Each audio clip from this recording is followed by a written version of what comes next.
ಓಂ ಅಚಿಂತ್ಯ ವ್ಯಕ್ತರೂಪಾಯ ನಿರ್ಗುಣಾಯ ಗುಣಾತ್ಮನೇ ಸಮಸ್ತ ಜಗದಾಧಾರ ಮೂರ್ತಯೇ ಬ್ರಹ್ಮಣೇ ನಮಃ. ಓಂ ಶಾಂತಿ ಶಾಂತಿ ಶಾಂತಿ.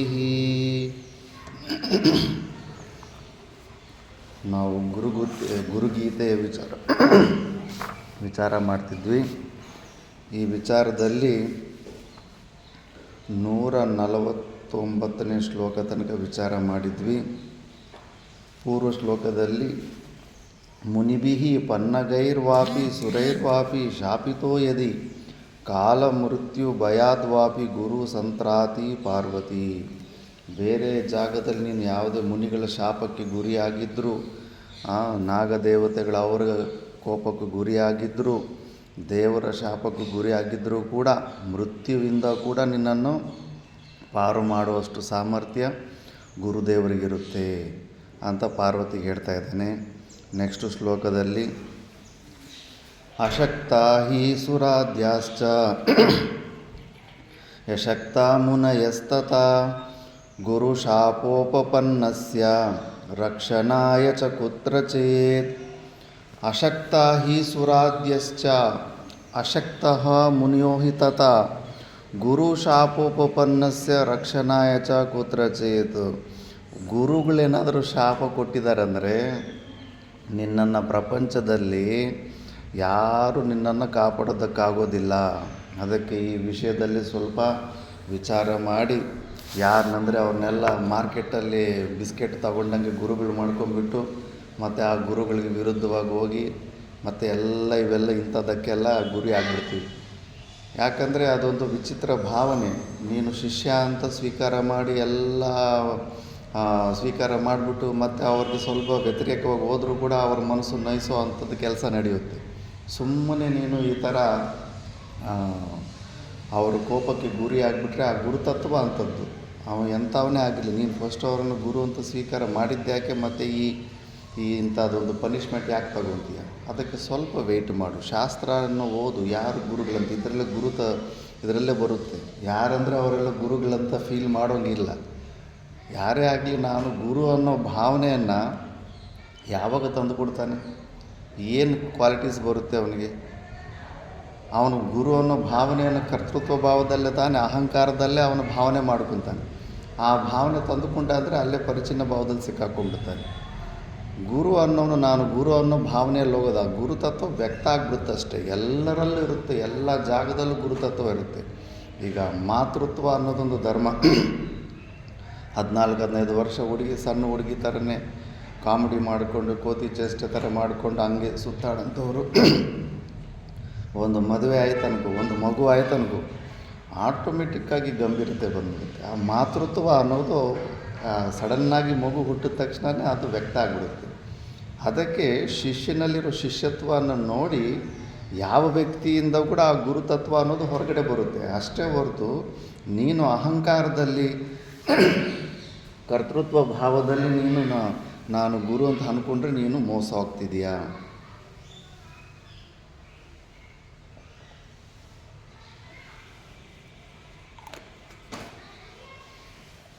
ಆದ್ದರಿಂದ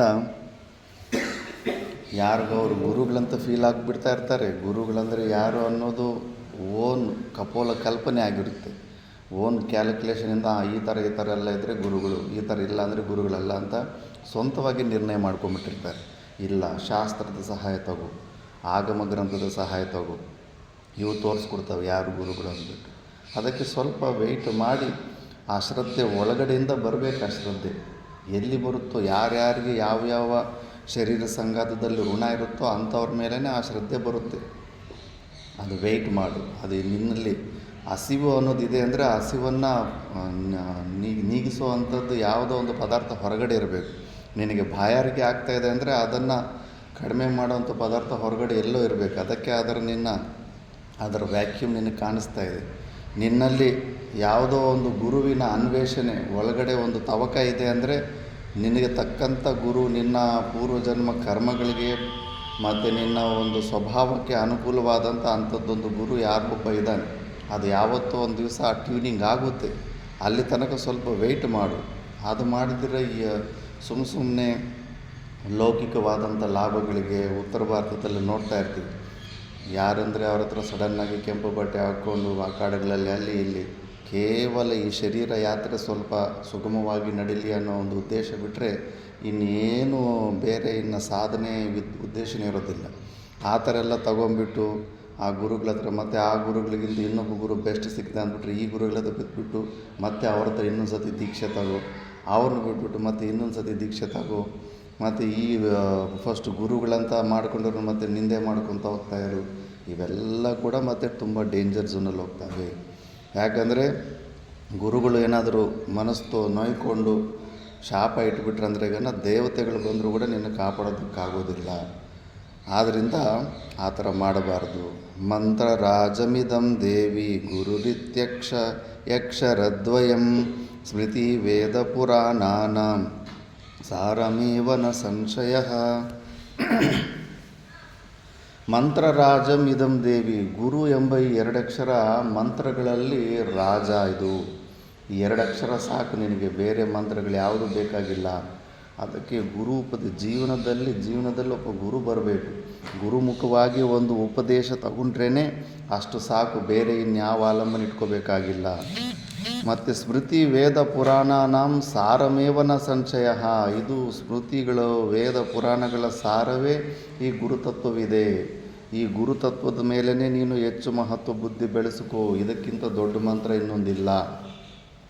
ಸತ್ಕಾರಮಾನ ಪೂಜಾರ್ಥಂ ದಂಡಕಾಷಾಯ ಧಾರಣಃ ಸಸನ್ಯಾಸಿನ ವಕ್ತವ್ಯ ಸನ್ಯಾಸಿ ಜ್ಞಾನ ತತ್ಪರಃ. ಸತ್ಕಾರ ಮಾನ ಪೂಜಾರ್ಥ ಇದಕ್ಕೆ ಅಂದರೆ ನನಗೆ ಒಳ್ಳೆಯವರೆಲ್ಲರೂ ನೋಡಿ ಮರ್ಯಾದೆ ಕೊಡಲಿ ಅಂತ, ಮತ್ತು ನನಗೆ ಪೂಜೆ ಮಾಡಲಿ ಅಂದ್ಬಿಟ್ಟು ಇವೆಲ್ಲ ಎಕ್ಸ್ಪೆಕ್ಟೇಷನ್ ಇಟ್ಟುಕೊಂಡು ನೀನು ದಂಡ ಕಾಷಾಯ ಧಾರಣ ಮಾಡೋನು ಸನ್ಯಾಸಿ ಅಲ್ಲವೇ ಅಲ್ಲ. ಶಿವ ಹೇಳ್ತಾ ಇದ್ದಾನೆ. ಹುಚ್ಚರು ಹಾಕ್ಕೊಂಡಂಗೆ ಕೆಂಪು ಬಟ್ಟೆಗಳು ಹಾಕ್ಕೊಂಡ್ಬಿಡ್ತಾರೆ. ಹಾಕ್ಕೋಬಾರ್ದು. ಈ ಕೆಂಪು ಬಟ್ಟೆಗೆ ಅದೊಂದು ಪ್ರೋಟೋಕಾಲ್ ಇದೆ. ಸನ್ಯಾಸ ವೇಷಧಾರಣೆ ಹಾಕ್ಕೊಂಡ್ಬಿಟ್ಟು ಎಲ್ಲರ ಕೈಲಿ ನೀನು ನಮಸ್ಕಾರ ಮಾಡಿಸ್ಕೊಳ್ಳೋದು, ರೆಸ್ಪೆಕ್ಟ್ ತೊಗೊಳ್ಳೋದು, ಇವೆಲ್ಲ ಮಾಡಿದ್ರೆ ನರಕಕ್ಕೆ ಹೋಗ್ಬೇಕಾಗುತ್ತೆ. ಈಗ ಡೈರೆಕ್ಟ್ ಶಿವನೇ ಹೇಳ್ತಾ ಇದ್ದಾನೆ. ಅದಕ್ಕೆ ಖಂಡನೆ ಮಾಡೋದು ನಮ್ಮ ಪರಂಪರೆಯಲ್ಲಿ. ಫಸ್ಟು ನೀನು ಬ್ರಹ್ಮಚಾರ್ಯ ಅವಸ್ಥೆಯಲ್ಲಿದ್ದು ಗುರುಗಳ ಅನುಶಾಸನದಲ್ಲೆಲ್ಲ ಬೆಳೆದ ಮೇಲೆ ಈ ಕೆಂಪು ಕಲ್ಲರು ಪ್ರತೀಕ ಏನಂದರೆ ನೀನು ಜ್ಞಾನದ ಪ್ರತೀಕ, ಪ್ರಕಾಶದ ಪ್ರತೀಕ ಕೆಂಪು ಈ ಕಾಷಾಯ ಕಲ್ಲರು. ಅಂದರೆ ಆ ಬಟ್ಟೆ ಹಾಕ್ಕೊಂಡು ಬರ್ತಾ ಇದ್ದಾನಂದರೆ ವ್ಯಕ್ತಿ ಆತ ತತ್ವಮಸ್ಯಾದಿ ಮಹಾವಾಕ್ಯಗಳ ಜ್ಞಾನವನ್ನು ಹೊಂದಿರ್ತಾನೆ. ಆತ ಶ್ರೋತ್ರಿಯ ಬ್ರಹ್ಮನಿಷ್ಠ ಅನ್ನೋದಕ್ಕೆ ಸಿಂಬಾಲಿಕ್ ರೆಪ್ರೆಸೆಂಟೇಷನ್ ಅದು. ನೀನು ಏನು ತ್ವಂ ಪದಾರ್ಥ ಅಂದರೆ ಗೊತ್ತಿಲ್ಲ, ತತ್ಪದಾರ್ಥ ಅಂದರೆ ಗೊತ್ತಿಲ್ಲ, ಶಾಸ್ತ್ರ ಅಂತೂ ಓದಿಲ್ಲ, ಸುಮ್ಮನೆ ಕೆಂಪು ಬಟ್ಟೆಗಳು ಹಾಕ್ಕೊಂಡು ಬಿಲ್ಡಪ್ಗೆ ಅಂತ ಹಾಕ್ಕೊಂಡ್ಬಿಟ್ರೆ ನರಕಕ್ಕೆ ಹೋಗ್ತೀಯ ಅಂತ ಶಿವ ಹೇಳ್ತಾ ಇದ್ದಾನೆ. ಇದು ಸಣ್ಣ ಮಕ್ಕಳ ಆಟ ಅಲ್ಲ ಅಂದ್ಬಿಟ್ಟು ಅವನು ಸನ್ಯಾಸಿ ನಾ ವಕ್ತವ್ಯ, ಸನ್ಯಾಸಿ ಜ್ಞಾನ ತತ್ಪರ. ಈ ಜ್ಞಾನ, ಈ ಆತ್ಮಜ್ಞಾನ ಯಾರಿಗಿರುತ್ತೋ ಅವನು ಮಾತ್ರನೇ ಸನ್ಯಾಸಿ. ಇವುಗಳೆಲ್ಲ ತತ್ವಮಸ್ಯಾದಿ ಮಹಾವಾಕ್ಯಗಳ ಬಗ್ಗೆ ಏನೂ ಐಡಿಯಾ ಇಲ್ಲ ಅಂದರೆ ಅವನನ್ನು ಸನ್ಯಾಸಿ ಅಂತಲೇ ಕನ್ಸಿಡರ್ ಮಾಡಬಾರ್ದು. ಏನೇನೋ ಪರಂಪರೆಗಳು, ಯಾರಂದರೆ ಅವರೆಲ್ಲ ಕೆಂಪು ಬಟ್ಟೆಗಳು ಹಾಕ್ಕೊಳ್ಳೋದು ಫ್ಯಾಷನ್ ಆಗಿಬಿಟ್ಟಿದೆ. ಅದಕ್ಕೆ ನೋಡು, ಶಿವನಿಗೆ ಗೊತ್ತಿಲ್ವಾ ಏನಕ್ಕೆ ಮಾಡ್ತಾರೆ ಇವರೆಲ್ಲ? ಸತ್ಕಾರಮಾನ ಪೂಜಾರ್ಥ, ಬೇರೆಯವ್ರ ಕೈಲಿ ಸತ್ಕಾರಗಳು ತಗೊಳ್ಳೋದಕ್ಕೆ. ಇದು ತುಂಬ ದೊಡ್ಡ ಮೋಸ. ಇದರಿಂದ ತುಂಬ ಹಾನಿ ಇರುತ್ತೆ. ವಿಜಾನಂತಿ ಮಹಾವಾಕ್ಯಂ ಗುರೋಸ್ ಚರಣ ಸೇವಯ ತೇ ವೈ ಸನ್ಯಾಸಿನ ಪ್ರೋಕ್ತ ಇತರೇ ವೇಷಧಾರಿನಃ. ವಿಜಾನಂತಿ ಮಹಾವಾಕ್ಯದ ಬಗ್ಗೆ ಯಾರು ತಿಳ್ಕೊಂಡಿರ್ತಾರೋ ಅವರೇ ಸನ್ಯಾಸಿಗಳು ಅಂತ. ಮಹಾವಾಕ್ಯ ಅಂದರೆ ಏನು ನಾರಾಯಣ ಚೈತನ್ಯ? ಮಹಾವಾಕ್ಯ ಅಂದರೆ ಏನು? ತತ್ವಮಸಿ ಅನ್ನೋದು ಮಹಾವಾಕ್ಯ. ತತ್ವಮಸಿಯಲ್ಲಿ ತ್ವಂ ಅಂದರೆ ಏನು? ತತ್ ಅಂದರೆ ಏನು? ತಿಳ್ಕೋಬೇಕು. ತ್ವಂ ಪದಾರ್ಥ ಅಂದರೆ ಏನು, ತತ್ಪದಾರ್ಥ ಅಂದರೆ ಏನು? ಯಾಕಂದರೆ ನೆಕ್ಸ್ಟ್ ಸನ್ಯಾಸ ತಗೋಬೇಕಂದ್ರೆ ಇದು ಮಿನಿಮಮ್ ತಿಳ್ಕೋಬೇಕಲ್ಲ. ತ್ವಂ ಪದಾರ್ಥ ಅಂದರೆ ಏನು? ಜ್ಞಾನ ಚೈತನ್ಯ. ಹಾಂ, ಅದೇ ಅಂದರೆ ಪರಮಾತ್ಮ. ಹಾಂ, ತತ್ಪದಾರ್ಥಕ್ಕೆ ಹಾಂ, ಅರ್ಥ ಆಯ್ತಾ? ಏನು ಅರ್ಥ ಆಯಿತು? ತ್ವಂ ಪದ ಅಂದರೆ ಏನು? ತತ್ಪದ ಅಂದರೆ ತತ್ವಮಸಿ ಮಹಾವಾಕ್ಯದಲ್ಲಿ 3 ಪದಗಳಿದೆ. ತತ್, ತ್ವಂ, ಅಸಿ. ಇದನ್ನು ಮಹಾವಾಕ್ಯ ಅಂತಾರೆ. ಇದರಲ್ಲಿ ತತ್ ಪದಾರ್ಥ ಅಂದರೆ ಏನು? ಜ್ಞಾನ ಚೈತನ್ಯ ಹೇಳಿದೀಗ ತತ್ ಪದಾರ್ಥ ಅಂದರೆ ಏನು? ಇದನ್ನು ಮರ್ತೋಗ್ಬಿಟ್ರೆ ಹೆಂಗಪ್ಪ ನೀನು? ಪ್ರತಿದಿನ ಇದನ್ನೇ ಹೇಳ್ತಾ ಇರ್ತೀವಿ. ನಮ್ಮ ಪರಂಪರೆಯಲ್ಲಿ ಇದರೆಲ್ಲ ಈ ಜ್ಞಾನ ಇಲ್ಲ ಅಂದರೆ ಸನ್ಯಾಸನೇ ಇಲ್ಲ. ಸರಸ್ವತಿ ಸಂಪ್ರದಾಯ ಇದರಲ್ಲಿ ಅಂತೂ ಶಾಸ್ತ್ರದ ನಾಲೆಡ್ಜ್ ಪೂರ್ತಿ ಇದ್ರೇ ಸನ್ಯಾಸ, ಇಲ್ಲ ಅಂದರೆ ಸನ್ಯಾಸ ಕೊಡಲ್ಲ. ಇಲ್ಲಿ ಮಿನಿಮಮ್ ನಾಲೆಡ್ಜ್ ಇದು ಗೊತ್ತಿರಬೇಕು. ತತ್ತು, ತ್ವಮ್ಮು, ಅಸಿ ಅಂತ. ತ್ವಂ ಪದಾರ್ಥ ಅಂದರೆ ಜೀವವಾಚಕ, ಈ ಶರೀರ. ಗುರುಗಳು ಶಿಷ್ಯನಿಗೆ ಉಪದೇಶ ಮಾಡ್ತಾರೆ. ತ್ವಂ ಅಂದರೆ ನೀನು, ತತ್ ಅಂದರೆ ಆ ಪರಮಾತ್ಮನೇ ಆಗಿದ್ದೀಯಾ. ತತ್ವಮಸಿ ಅರ್ಥ ಏನಂದರೆ ನೀನು ಪರಮಾತ್ಮನೇ ಆಗಿದ್ದೀಯಾ ಅಂತ ಗುರುಗಳು ಶಿಷ್ಯನಿಗೆ ಉಪದೇಶ ಮಾಡ್ತಾ ಇರೋದು. ಮತ್ತು ನೀನು ಅಂದರೆ ಈ ಶರೀರ ಅಲ್ಲ. ಈ ಶರೀರ ಪರಮಾತ್ಮ ಆಗಕ್ಕಾಗ್ತಾನ? ಮತ್ತು ಹೆಂಗೆ ಅರ್ಥ ತಗೋಬೇಕಿದು? ಹೆಂಗೆ ಈ ಶರೀರ ಪರಮಾತ್ಮ ಹೆಂಗೆ ಆಗ್ತಾನೆ? ವಾಚ್ಯಾರ್ಥಗಳು ತಗೋಬೇಕಾ, ಲಕ್ಷ್ಯಾರ್ಥಗಳು ತಗೋಬೇಕಾ? ಏನು ಜ್ಞಾನ ಚೈತನ್ಯ? ಲಕ್ಷ್ಯಾರ್ಥ. ಈ ತ್ವಂ ಪದಾರ್ಥದ ಲಕ್ಷ್ಯಾರ್ಥ ಯಾರು? ಚೈತನ್ಯ. ತತ್ ಪದಾರ್ಥದ ಲಕ್ಷ್ಯಾರ್ಥ ಚೈತನ್ಯ. ತ್ವಂ ಪದಾರ್ಥದ ವಾಚ್ಯಾರ್ಥ ಜೀವ ಒಂದೇನಾ? ಈ ಜೀವ ಶರೀರ ಸಂಘಾತ, ಕಂಪ್ಲೀಟ್ ಈ ಶರೀರ ಸಂಘಾತ, ಬಾಡಿ ಮೈಂಡ್ ಕಾಂಪ್ಲೆಕ್ಸ್. ಇದು ತ್ವಂ ಪದಾರ್ಥದ ವಾಚ್ಯಾರ್ಥ. ನೀನು ಅಂದ್ರೆಗನ ನೀನೇನು ಈ ಶರೀರದ ಸಮೇತ ಅನ್ಕೊಂತೀಯಲ್ಲ, ಇದು ವಾಚ್ಯಾರ್ಥಗಳು. ಲಕ್ಷ್ಯಾರ್ಥ ಚೈತನ್ಯ. ನೀನು ಅಂದರೆ ನೀನು ಒಳಗಡೆ ಇರೋ ಸಾಕ್ಷಿ ಚೈತನ್ಯ. ಪರಮಾತ್ಮ ತತ್ಪದದ ವಾಚ್ಯಾರ್ಥ ಯಾರು? ಜಗತ್ತು ಸಮೇತ ಸಗುಣ ಸಾಕಾರ ರೂಪದಲ್ಲಿರೋ, ಸೃಷ್ಟಿಕರ್ತ ರೂಪದಲ್ಲಿರೋ ಪರಮಾತ್ಮ. ಅಲ್ಲಿ ಲಕ್ಷ್ಯಾರ್ಥ ಏನಂದರೆ ಅಲ್ಲೂ ಎಲ್ಲ ಶರೀರಗಳೆಲ್ಲ ಬಿಟ್ಟ ಮೇಲೆ ಇರೋ ಒಂದು ಚೈತನ್ಯ. ಈ ಥರ ಲಕ್ಷ್ಯಾರ್ಥಗಳು ತಿಳ್ಕೊಂಡು ತತ್ವಮಸಿ ಅನ್ನೋ ಈ ಮಹಾವಾಕ್ಯ ಐಕ್ಯದ ಜ್ಞಾನನ ಹೊಂದೋದ್ರನ್ನೇ ಮಹಾವಾಕ್ಯ ಜ್ಞಾನ ಅಂತಾರೆ. ಅದನ್ನೇ ಬ್ರಹ್ಮಜ್ಞಾನ ಅಂತಾರೆ. ಇದು ತಿಳ್ಕೊಂಡವರೇ. ಯಾರು ಹೇಳ್ತಾ ಇರೋದು? ಶಿವ ಹೇಳ್ತಾ ಇರೋದು. ಶಿವನ ಮಾತು ಉಲ್ಲಂಘನೆ ಮಾಡಿಬಿಟ್ಟು ಫ್ಯಾಷನ್ಗೆಲ್ಲ ಕೆಂಪು ಬಟ್ಟೆಗಳು ಹಾಕ್ಕೊಂಡ್ರೆ ನಮ್ಮ ಮೋಸ ಮಾಡ್ದಂಗಲ್ಲ. ವಿಜಾನಂತಿ ಮಹಾವಾಕ್ಯಂ ಗುರೋಶ್ಚರಣ ಸೇವಯ ದೇವೈ ಸನ್ಯಾಸಿನಃ ಪ್ರೋಕ್ತ ಇತರೆ ವೇಷಧಾರಿನಃ. ಮಿಕ್ಕಿದವರೆಲ್ಲ ಡಾಂಬಿಕರು, ಡೂಪ್ಲಿಕೇಟು, ಸುಮ್ಮನೆ ವೇಷಗಳು ಹಾಕ್ಕೊಂಡು ಇವ್ರಿಗೆ ಮೋಸ ಮಾಡೋರೆ, ಬಿಲ್ಡಪ್ಗೆ ಬಟ್ಟೆಗಳು ಹಾಕ್ಕೊತಾರೆ ಅಂದ್ಬಿಟ್ಟು. ಅದಕ್ಕೆ ಶಾಸ್ತ್ರನೇ ಹೇಳುತ್ತೆ ತ್ವಂ ಪದಾರ್ಥ ವಿವೇಚನಾಯ ಸನ್ಯಾಸ ಅಂತ. ತ್ವಂ ಪದಾರ್ಥದ ಬಗ್ಗೆ ಚೆನ್ನಾಗಿ ವಿಚಾರ ಮಾಡೋದಕ್ಕೆ ಸಲುವಾಗಿ ಸನ್ಯಾಸ ತಗೋಬೇಕು. ಸುಮ್ಮನೆ ಬಿಲ್ಡಪ್ಗೆ ತೋರಿಸ್ಕೊಳ್ಳೋದಕ್ಕೆಲ್ಲ ಸನ್ಯಾಸಿ ಥರ ತೋರಿಸ್ಕೊಳ್ಳೋದಲ್ಲ. ಸನ್ಯಾಸಿ ಒಳಗಡೆ ಆಗಬೇಕು ನಿಜವಾದ ಸನ್ಯಾಸಿ. ಗಡ್ಡಗಳು, ಮೀಸಗಳು, ಜಟೆಗಳು, ಏನು ಆ ಶ್ರೀಶೈಲದ ಸುತ್ತಲೂ ಭಿಕ್ಷುಕರು ಇರ್ತಾರೆ. ಅವರು ಭಸ್ಮ, ಅವ್ರ ವೇಷಧಾರಣೆ ಮುಂದೆ ನಾವು ಕೂಡ ಕೆಲಸಕ್ಕೆ ಬರೋದಿಲ್ಲ. ಆ ರೇಂಜಲ್ಲಿ ಇರುತ್ತೆ ಅವ್ರ ವೇಷಧಾರಣೆ. ಬಟ್ ಅವರೆಲ್ಲ ಕೂಡ ಮತ್ತೆ ನರಕಕ್ಕೆ ಹೋಗಬೇಕಾಗುತ್ತೆ. ತಿಳ್ಕೋಬೇಕು ತತ್ವಮಸಿ ಮಹಾವಾಕ್ಯಗಳು. ಇದ್ರ ಸಲುವಾಗಿ ಸನ್ಯಾಸ ಬಂದಿರೋದು. ಫ್ಯಾಷನ್ಗೆಲ್ಲ ಇದು ಇಲ್ಲ ಅಂದರೆ ಏನಾಗುತ್ತೆ? ನಾರ್ಮಲ್ ಬಟ್ಟೆಗಳಲ್ಲಿದ್ದು ಅಭ್ಯಾಸ ಮಾಡ್ಕೊಳ್ಳಿ. ಆ ಯೋಗ್ಯತೆ ಇಲ್ಲ ಅಂದಾಗ ಅದಕ್ಕೆ ಅದು ಬೇಕು ಅಂತ ಬಯಸಲೇಬಾರದು. ವಿಜಾನಂತಿ ಮಹಾವಾಕ್ಯಂ ಗುರೋಶ್ಚರಣ ಸೇವಯ ತೇವೈ ಸನ್ಯಾಸಿನಃ ಪ್ರೋಕ್ತ ಇತರೆ ವೇಷಧಾರಿನಃ. ಮಿಕ್ಕಿದವರೆಲ್ಲ ವೇಷಧಾರಿಗಳೇ. ನಿತ್ಯಂ ಬ್ರಹ್ಮ ನಿರಾಕಾರಂ ನಿರ್ಗುಣಂ ಸತ್ಯ ಚಿದ್ಗಣಂ ಯಸ್ಸಾಕ್ಷಾತ್ ಕುರುತೆ ಲೋಕೆ ಗುರುತ್ವಂ ತಸ್ಯ ಶೋಭತೆ. ಯಾರು ನಿತ್ಯ ಬ್ರಹ್ಮ ಒಳಗಡೆ ಇರೋವಂಥ ನಿತ್ಯ ಬ್ರಹ್ಮ ಸ್ವರೂಪ, ನಿರಾಕಾರಂ, ನಿರ್ಗುಣಂ, ನಿರ್ಗುಣ ನಿರಾಕಾರ ರೂಪ, ಸತ್ಯ ಚಿದ್ಗಣಂ, ಸಚ್ಚಿದಾನಂದ ಸ್ವರೂಪನಾದಂಥ ಆ ಪರಮಾತ್ಮನ ಯಹ ಸಾಕ್ಷಾತ್ ಕುರುತೆ ಲೋಕೆ ಗುರುತ್ವಂ ತಸ್ಯ ಶೋಭತೆ ಅಂತ. ದ್ವೈತ ಮತಗಳು, ವಿಶಿಷ್ಟಾದ್ವೈತ ಮತಗಳು ಅವರು ಸುಮ್ಮನೆ ಕೆಂಪು ಬಟ್ಟೆ ಹಾಕ್ಕೊಂಡ್ರು ಕೂಡ ಸನ್ಯಾಸಿಗಳಲ್ಲವೇ ಅಲ್ಲ ಅಂತ ಶಿವನ ಮತ. ನಿರ್ಗುಣ ನಿರಾಕಾರ ತತ್ವವನ್ನು ತಿಳಿದಿರುವಂಥವನೇ ಸನ್ಯಾಸಿ. ಮಿಕ್ಕಿದವರು ಯಾರಿಗವರು ಪರಂಪರೆಗಳು ಸ್ಟಾರ್ಟ್ ಮಾಡಿಕೊಂಡು ನಾನು ಸನ್ಯಾಸಿ ಅಂದ್ಕೊಂಡ್ರೆ ಆಗಲ್ಲ. ಶಿವನು ಹೇಳಿರೋ ಮಾತು ಕೇಳಬೇಕಲ್ಲ. ಇದು ನಾನು ನಿನ್ನ ಅಭಿಪ್ರಾಯ ಅಲ್ಲವಲ್ಲ. ಆ ನಿರ್ಗುಣ ನಿರಾಕಾರ ಪರಮಾತ್ಮ ಕಡೆ ಹೋಗಬೇಕಲ್ಲ. ಬರೀ ದ್ವೈತದಲ್ಲಿ ಸಿಕ್ಕಾಕ್ಕೊಂಡು, ವಿಶಿಷ್ಟಾದ್ವೈತದಲ್ಲಿ ಸಿಕ್ಕಾಕ್ಕೊಂಡು, ಕೆಂಪು ಬಟ್ಟೆಗಳು ಹಾಕ್ಕೊಂಡು ಪರಂಪರೆಗಳು ನಡೆಸ್ಕೊಂಡ್ರೆ ಅವೆಲ್ಲ ಪರಂಪರೆ ಅಲ್ಲವೇ ಅಲ್ಲ. ಅದು ಅಪರಂಪರಾವದ್ ವಿದ್ವಾನಪಿ ಮೂರ್ಖವತ್ ಉಪೇಕ್ಷಣೀಯ ಅಂತ ಶಂಕರಾಚಾರ್ಯರು ಅಂತಾರೆ. ಪರಂಪರೆಗೆ ಸಂಬಂಧ ಇಲ್ದಾರಂತ ಎಷ್ಟು ದೊಡ್ಡ ವಿದ್ವಾನ ಆದರೂ ಕೂಡ ಮೂರ್ಖನನ್ನು ಎಷ್ಟು ನೆಗ್ಲೆಕ್ಟ್ ಮಾಡ್ತೀವೋ ಹಂಗೆ ನೆಗ್ಲೆಕ್ಟ್ ಮಾಡಿ ದೂರ ಇಟ್ಬಿಡಬೇಕು. ಸಣ್ಣ ವಿಷಯ ಅಲ್ಲೇ ತುಂಬ ಸೀರಿಯಸ್ ಬಿಸಿ. ಎಲ್ಲಂದ್ರೆ ಯಾರನ್ನಂದರೆ ಅವ್ರನ್ನೆಲ್ಲ ಗುರುಗಳಂತ ಅನ್ಕೊಂಡ್ಬಿಡೋದು. ನಿತ್ಯಾನಂದ ಮಹಾರಾಜ್ ಅಂತ ಕಂಜನಗಾಡಲ್ಲಿ ಇರ್ತಾರೆ ಯೋಗಿಗಳು. ಅವರು ಉಡುಪಿ ಕಡೆ ಹೋಗಲೇಬೇಡ ಅಂತ ವಾರ್ನಿಂಗ್ ಮಾಡೋರು ಶಿಷ್ಯರನ್ನ. ಬ್ರೈನ್ ವಾಶ್ ಮಾಡಿಸ್ಬಿಟ್ಟು ನಿನ್ನ ಮೈನ್ ತತ್ವದಿಂದ ನಿನ್ನನ್ನು ದೂರ ಇಟ್ಟುಬಿಡ್ತಾರೆ ಅಂದ್ಬಿಟ್ಟು. ಈ ಮಾತು ವಿವಾದಕ್ಕೆ ದಾರಿ ತೆಗಿಬೋದು, ಬಟ್ಟು ಹುಷಾರಾಗಿರಬೇಕು. ಗುರುಗಳಂದರೆ ಯಾರು, ಸನ್ಯಾಸಿ ಅಂದರೆ ಯಾರಂತ ಇಲ್ಲಿ ಯಾರು ಹೇಳ್ತಾ ಇದ್ದಾರೆ? ಶಿವ ಹೇಳ್ತಾ ಇದ್ದಾನೆ ಪಾರ್ವತಿ ದೇವಿಗೆ. ಇದು ಆಗಮ ಗ್ರಂಥ, ಇದು ಗುರುಗೀತ. ಆದ್ದರಿಂದ ನಿತ್ಯಂ ಬ್ರಹ್ಮ ನಿರಾಕಾರಂ ನಿರ್ಗುಣಂ ಸತ್ಯಚಿದ್ಗಣಂ ಯಹ ಸಾಕ್ಷಾತ್ ಕುರುತೆ ಲೋಕೆ ಗುರುತ್ವಂ ತಸ್ಯ ಶೋಭತೆ. ಅವನೇ ಗುರು ಅಂತ. ಮಿಕ್ಕಿದವರೆಲ್ಲ ಗುರುಗಳಿಲ್ಲ, ಆಭಾಸ ಗುರುಗಳಷ್ಟೇ ಅವರು.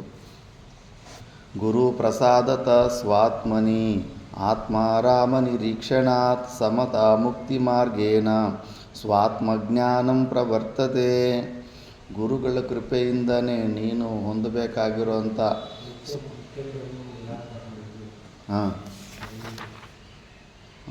ಆಯ್ತು ಇದು ನಿತ್ಯಂ ಬ್ರಹ್ಮ ಅಂಥವ್ರನ್ನೇ ಗುರುಗಳಂತಾರೆ. ನಿತ್ಯಂ ಬ್ರಹ್ಮ ನಿರಾಕಾರಂ ನಿರ್ಗುಣಂ ಸತ್ಯಚಿದ್ಗಣಂ. ಯಾರು ನಿತ್ಯವಾದಂಥ ಬ್ರಹ್ಮ ನಿರಾಕಾರ ನಿರ್ಗುಣ ನಿರಾಕಾರ ಸ್ವರೂಪನಾದಂಥ ಪರಮಾತ್ಮನನ್ನು ಸಚ್ಚಿತ್ ಆನಂದ ಸ್ವರೂಪವನ್ನು ಯಾರು ಸಾಕ್ಷಾತ್ ಕುರುತೆ ಅಂದರೆ ಆ ಜ್ಞಾನವನ್ನು ಯಾರು ಹೊಂದಿರ್ತಾರೋ ಅಂಥವ್ರಿಗೆ ಗುರುತ್ವಂ ತಸ್ಯ ಶೋಭತೆ ಅಂತ. ಅವರೇ ಗುರುಗಳು, ಮಿಕ್ಕಿದವರೆಲ್ಲ ಗುರುಗಳಲ್ಲ ಅಂದ್ಬಿಟ್ಟು. ಅದಾದಮೇಲೆ ನೆಕ್ಸ್ಟು ಗುರು ಪ್ರಸಾದತಃ ಸ್ವಾತ್ಮನಿ ಆತ್ಮಾರಾಮ ನಿರೀಕ್ಷಣಾತ್. ಮುಮುಕ್ಷುಗಳಾದವರು ತಪ್ಪದಿರ ಕೇವಲ ಗುರು ಕೃಪೆಯಿಂದ ಪ್ರಸಾದದ ಅರ್ಥ 2-3 ಮಾಡ್ತಾರೆ. ಅವರು ಊಟ ಅವ್ರ ಕೈಯಿಂದ ಬಂದಿರೋಂಥ ಯಾವುದೋ ಒಂದು ಪದಾರ್ಥನ ತಗೋಬೋದು. ಮುಖ್ಯವಾಗಿ ಅವರಿಂದ ಬಂದಂಥ ಉಪದೇಶ ಗುರುಗಳ ಕೃಪೆಯಿಂದನೇ ಮುಕ್ತಿ ಮಾರ್ಗೇನ ಸ್ವಾತ್ಮಜ್ಞಾನಂ ಪ್ರವರ್ತತೆ. ನೀನು ಮುಕ್ತಿ ಮಾರ್ಗದಲ್ಲಿ ವಿಘ್ನಗಳು ರಾಹಿತ್ಯವಾಗಿ ಸ್ಮೂತಾಗಿ ನಿನ್ನ ಜರ್ನಿ ಆ ಕಡೆ ಹೋಗುತ್ತೆ. ಆ ಗುರುಗಳ ಹತ್ರ ಬೆಳೆದಿರೋ ಅಂಥವನು ವ್ಯಕ್ತಿಯನ್ನು ನೋಡಿ, ಅವನ ಕ್ಯಾರೆಕ್ಟರ್ ನೋಡಿ, ಅವನ ಡಿಸಿಪ್ಲಿನ್ ನೋಡಿ, ಅವನ ಗಂಭೀರತೆ ನೋಡಿ ಎಷ್ಟು ಪರ್ಫೆಕ್ಟಾಗಿರುತ್ತೆ. ಸ್ವಘೋಷಿತ ಗುರುಗಳು ನೋಡಿ ಇಷ್ಟ ಬಂದಂಗೆ ಮಾಡ್ಕೊತಾ ಇರ್ತಾರೆ. ಎಲ್ಲಿ ಮೆಜಾರಿಟಿ ಇತ್ತೋ ಅಲ್ಲಿ ಡೌಟ್ ಪಡಬೇಕಾದ ವಿಶೇಷನೇ. ಛೋಟಾ ಮಹಾರಾಜ್ ಅವರು ಸ್ಟಾರ್ಟಿಂಗಲ್ಲಿದ್ದಾಗ ಮುರಾರಿ ಬಾಪು ಭಾರಿ ಫೇಮಸ್, ದೊಡ್ಡ ಕಥೆಗಾರ. ಆವಾಗಲೇ ಆತನ ಕತೆ ಮಾಡ್ತಿದ್ದರೆ ಅವರು ಬಡೆ ಮಹಾರಾಜ್ ಅವರ ತಮ್ಮನ ಮೊಮ್ಮಗ ಮುರಾರಿ ಬಾಪುಗೂ ಒಂದು ರೂಮು ಇದೆ ಕೈಲಾಸಾಶ್ರಮದಲ್ಲಿ. ಅವನು ಬರ್ತಿರ್ತಾನೆ ಆವಾಗ. ಆದ್ದರಿಂದ ಕೈಲಾಸಾಶ್ರಮಕ್ಕೆ ಜಾಸ್ತಿ ಟಚ್ ಇರುತ್ತೆ. ಈ ಛೋಟಾ ಮಹಾರಾಜ್ ಹತ್ರ ಕೂತ್ಕೊಂಡು ಒಂದು ಸತಿ ಗುರುಗಳೇ, ನಮ್ಮ ಕತೆ ರಾಮಕಥೆಯಲ್ಲಿ 5,000 ಜನ 10,000 ಜನ ಬರ್ತಾರೆ, ನಿಮ್ಮ ವೇದಾಂತಲ್ಲಿ ನೋಡಿದ್ರೆ ಒಂದು 10-15 ಜನನೇ ಇರ್ತಾರೆ ಅಂತಂದಂತೆ. ಒಳಗಡೆ ಮಾನಿತ್ವ ಬಂದುಬಿಟ್ಟಿದೆ, ನಾನು ದೊಡ್ಡ ಕಥೆಗಾರ, ನಿಮ್ಮದು ವೇದಾಂತ ಅಷ್ಟು ಪವರ್ಫುಲ್ ಆಗಿರಲ್ಲ ಅಂದಿಂಗೆ ಅಂತ. ಅದೇ ಸಮಯಕ್ಕೆ ಹೇಮಾ ಮಾಲಿನಿ ಡೆಹ್ರಾಡೂನಿಗೆ ಬಂದಿದ್ಲಂತೆ. ಯಾವುದೋ ಶೋಲೆ ಸಿನಿಮಾನ ಯಾವುದು 100 ಇಯರ್ಸ್ ಫಂಕ್ಷನ್ ಏನೋ ಹೋಗ್ತಾರೆ.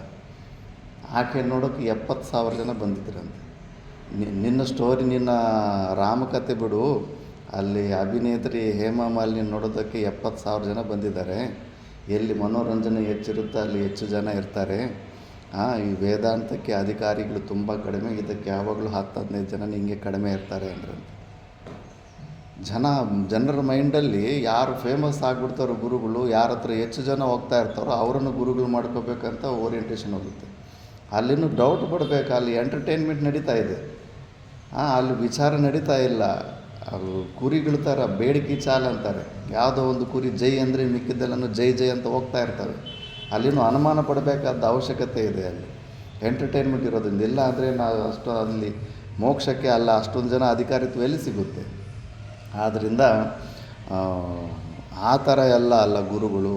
ನೀನು ನಿಜವಾದ ಗುರುವನ್ನು ನೀನು ಸ್ವೀಕಾರ ಮಾಡಿದ್ರೆ ಮೆಲ್ಲ ಮೆಲ್ಲಗೆ ಅದು ನಿನ್ನ ಮಾರ್ಗದಲ್ಲಿ ತಪ್ಪದಿರ ನೀನು ಮುಂದೆ ಹೋಗ್ತಾ ಇರ್ತೀಯ. ಇಲ್ಲ ಅಂದರೆ ಆಲ್ತು ಫಾಲ್ತು ಗುರುಗಳನ್ನು ಇಟ್ಕೊಂಡು ಹೋದರೆ ಲಾಸ್ಟಿಗೆ ಅವಮಾನ ದುಃಖ ಅದು ಬಿಟ್ಟರೆ ಇನ್ನೇನು ಸಿಗೋದಿಲ್ಲ. ಆ ಬ್ರಹ್ಮಸ್ತಂಭ ಪರ್ಯಂತಂ ಪರಮಾತ್ಮ ಸ್ವಸ್ವರೂಪಕಂ ಸ್ಥಾವರಂ ಜಂಗಮಂ ಚೈವ ಪ್ರಣಮಾಮಿ ಜಗನ್ಮಯಂ. ಈ ಪ್ರಪಂಚದಲ್ಲಿ ಕಾಣಿಸ್ತಾ ಇರೋ ಪ್ರತಿಯೊಂದು ವಸ್ತುವು ಆ ನಿರ್ಗುಣ ನಿರಾಕಾರ ಪರಮಾತ್ಮನಲ್ಲಿ ಆರೋಪಿತವಾಗಿ ಕಾಣಿಸ್ತಾ ಇರೋದ್ರಿಂದ ಆ ನಿರ್ಗುಣ ನಿರಾಕಾರ ಸ್ವರೂಪನಾಗಿರೋವನೇ ಆ ಗುರುದೇವರು. ಆದ್ದರಿಂದ ಗುರು ಬಿಟ್ಟರೆ ನನಗೂ ಬೇರೆ ವಸ್ತು ಕಾಣಿಸ್ತಾ ಇಲ್ಲ. ಹಸ್ತಿ ಬಾತಿ ಪ್ರಿಯ ರೂಪದಲ್ಲಿ ಪ್ರತಿಯೊಂದು ವಸ್ತುವಿನಲ್ಲೂ ನಾನು ನನ್ನ ಗುರುದೇವರನ್ನೇ ನಾನು ನೋಡ್ಕೊತಾ ಇದ್ದೀನಿ ಅಂತ ಈ ರೂಪದಲ್ಲಿ ಪ್ರಣಾಮ ಮಾಡ್ತಾ ಇದ್ದಾರೆ ಶಿವ. ವಂದೇಹಂ ಸಚ್ಚಿದಾನಂದಂ ಭಾವಾತೀತಂ ಜಗದ್ಗುರುಂ ನಿತ್ಯಂ ಪೂರ್ಣಂ ನಿರಾಕಾರಂ ನಿರ್ಗುಣಂ ಸ್ವಾತ್ಮ ಸಂಸ್ಥಿತಂ. ಕೆಲವೊಂದು ರಿಪಿಟೇಷನ್ ಕೂಡ ಆಗ್ತಾ ಇದ್ದಾವೆ. ಆದರೂ ಕೂಡ ಅಭ್ಯಾಸ ಬ್ರಹ್ಮಾಭ್ಯಾಸ ಅಂತಾರೆ. ಮತ್ತೆ ಅದೇ ವಿಷಯನ ಇದು ಮಾಡೋದು.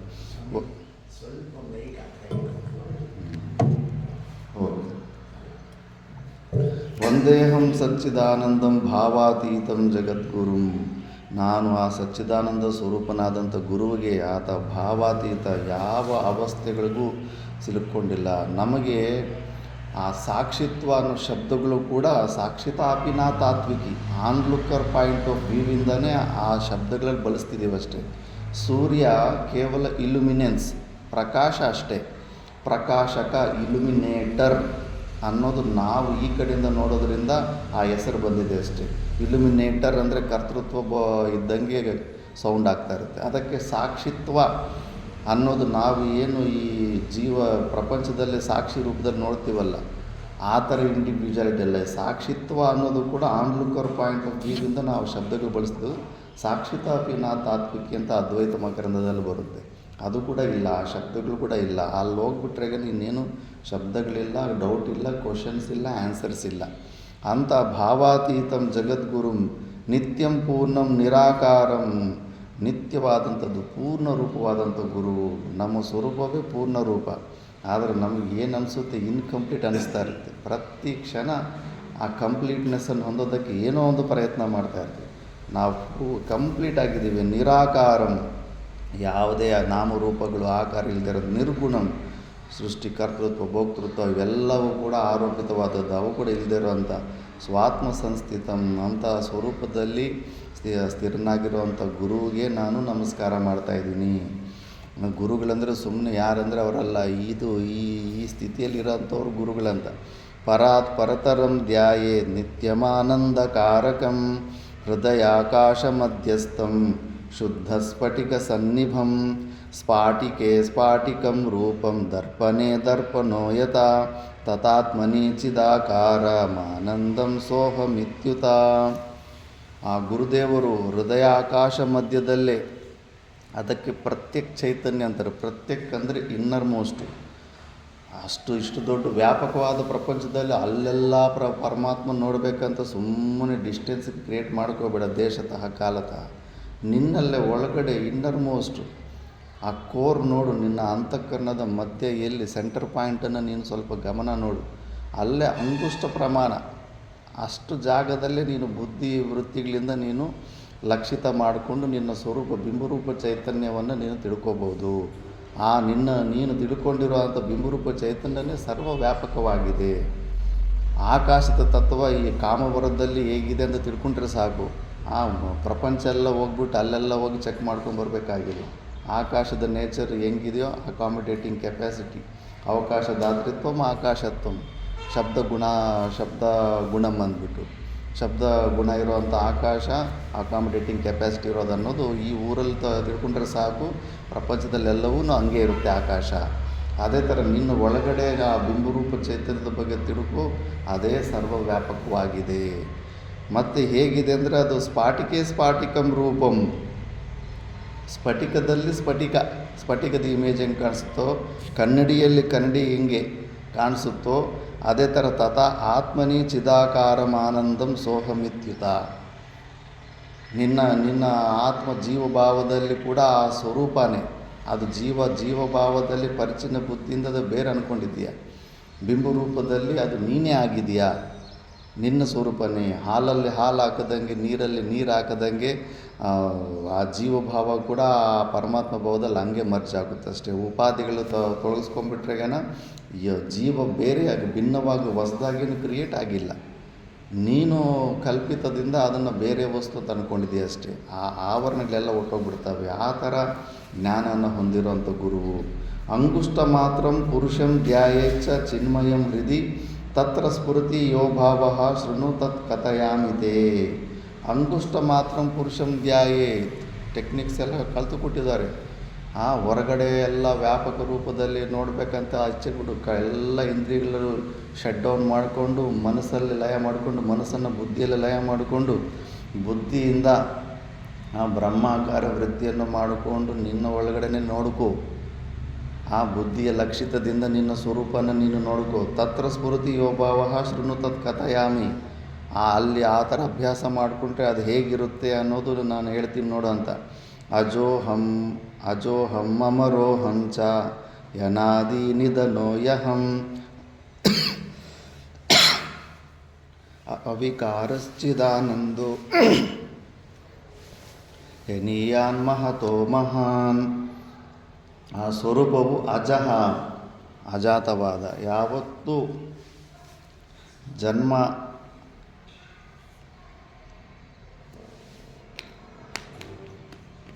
ಜನ್ಮಾದಿರಾಹಿತ್ಯವಾದಂಥ ಸ್ಥಿತಿ.